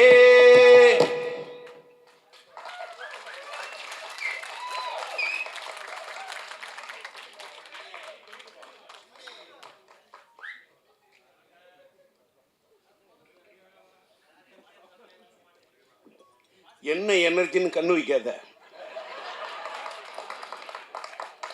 என்ன எனர்ஜி சொல்லட்டுமா? ஐயோ, என்ன எனர்ஜின்னு இப்போ சொல்கிறேன். தலைக்கணல்ல காலேஜில் இந்த மாதிரி ட்ரம் அடித்தேன், இந்த மாதிரி டேபிளில் தாளம் அடித்தேன். கூட இருக்கான அத்தனை பேரும் தம் அடித்தேன்யா, நான் தம் அடிக்கலையா. உடனே நீங்கள் நினைப்பீங்க, என்னடா இவன் தம் அடிக்கலையே, இவன் நல்லவங்கிறதுக்கா. இல்லை சார், தம் அடித்தாக்கா என் வீட்டில் குடும்பத்தை அடுப்பு புகையாது சார். என் வாயில் நெருப்பு புரிஞ்சா எங்கள் வீட்டில் அடுப்பு புகையாது சார். எங்கள் அம்மா எனக்கு கஷ்டப்பட்டு ஒரே ஒரு டிஃபன் பாக்ஸில் கொடுத்த தயிர் சாதத்தி எலுமிச்சை சுரி சாப்பிட்டு படித்து ஒரு கோல்டு மெடல் வாங்கணும்னு நினச்ச ஒரு ஸ்டூடெண்ட்டால் என்னால் தம் அடிக்க முடியாதுயா. இன்றைக்கி இவ்வளோ எல்லாம் இவருக்கு என்ன எனர்ஜின்றீங்க. நான் அன்றைக்கி வாழ்க்கையில் தம்மை தொட்டதே கிடையாது. ட்ரம் அடிப்பேன், ஆனால் தம் அடிக்க மாட்டேன். இன்னைக்கு தம் பிடிச்சி நிற்கிறேன்னா காரணம் தம் அடிக்காமல் இருந்தது ஐயா. இதை பார்த்தாவது இளைஞர்கள்லாம் கற்றுங்க ஐயா. என் பையன் நடித்த படம்னா தம்மாக இருக்கலாம், ஆனால் டிஆர் தம் அடிக்க மாட்டேன். அவன் நடித்த படம் தம்மு, அந்த தம்மு வேற. அவனும் இன்னைக்கு தம்மோடு தான் நிற்கிறான். நான் சொல்கிறது வேற தம்மு, அதாவது காதல் சுகுமார். நான் சொல்கிறது வேற தம்மு, அதை நீ நீ நீ நீ வேற மாற்றக்கூடாது. அது இன்னொன்று என்னடா டிஆர் ரொம்ப கலகலப்பாக பேசுனேன். ஐயோ, போகும்போது எதோ எடுத்துகிட்டு போகிறோம், வந்தாங்க மீடியா, அங்கேருந்து வந்தோன்னு அங்கேருந்து வந்த பழனிக்குமார் சொல்கிறாரு, அன்னைக்கு பேசுனது சூப்பர், அதை விட இன்றைக்கி நல்லா பேசணும். அப்படியே சும்மா டல்லாக நான் இந்த படத்துக்கு வந்திருக்கின்றேன். இந்த படம் ஒரு 380 நாள் ஓடி, எப்படா 3 நாள் ஓடுறதுக்கே கஷ்டம்.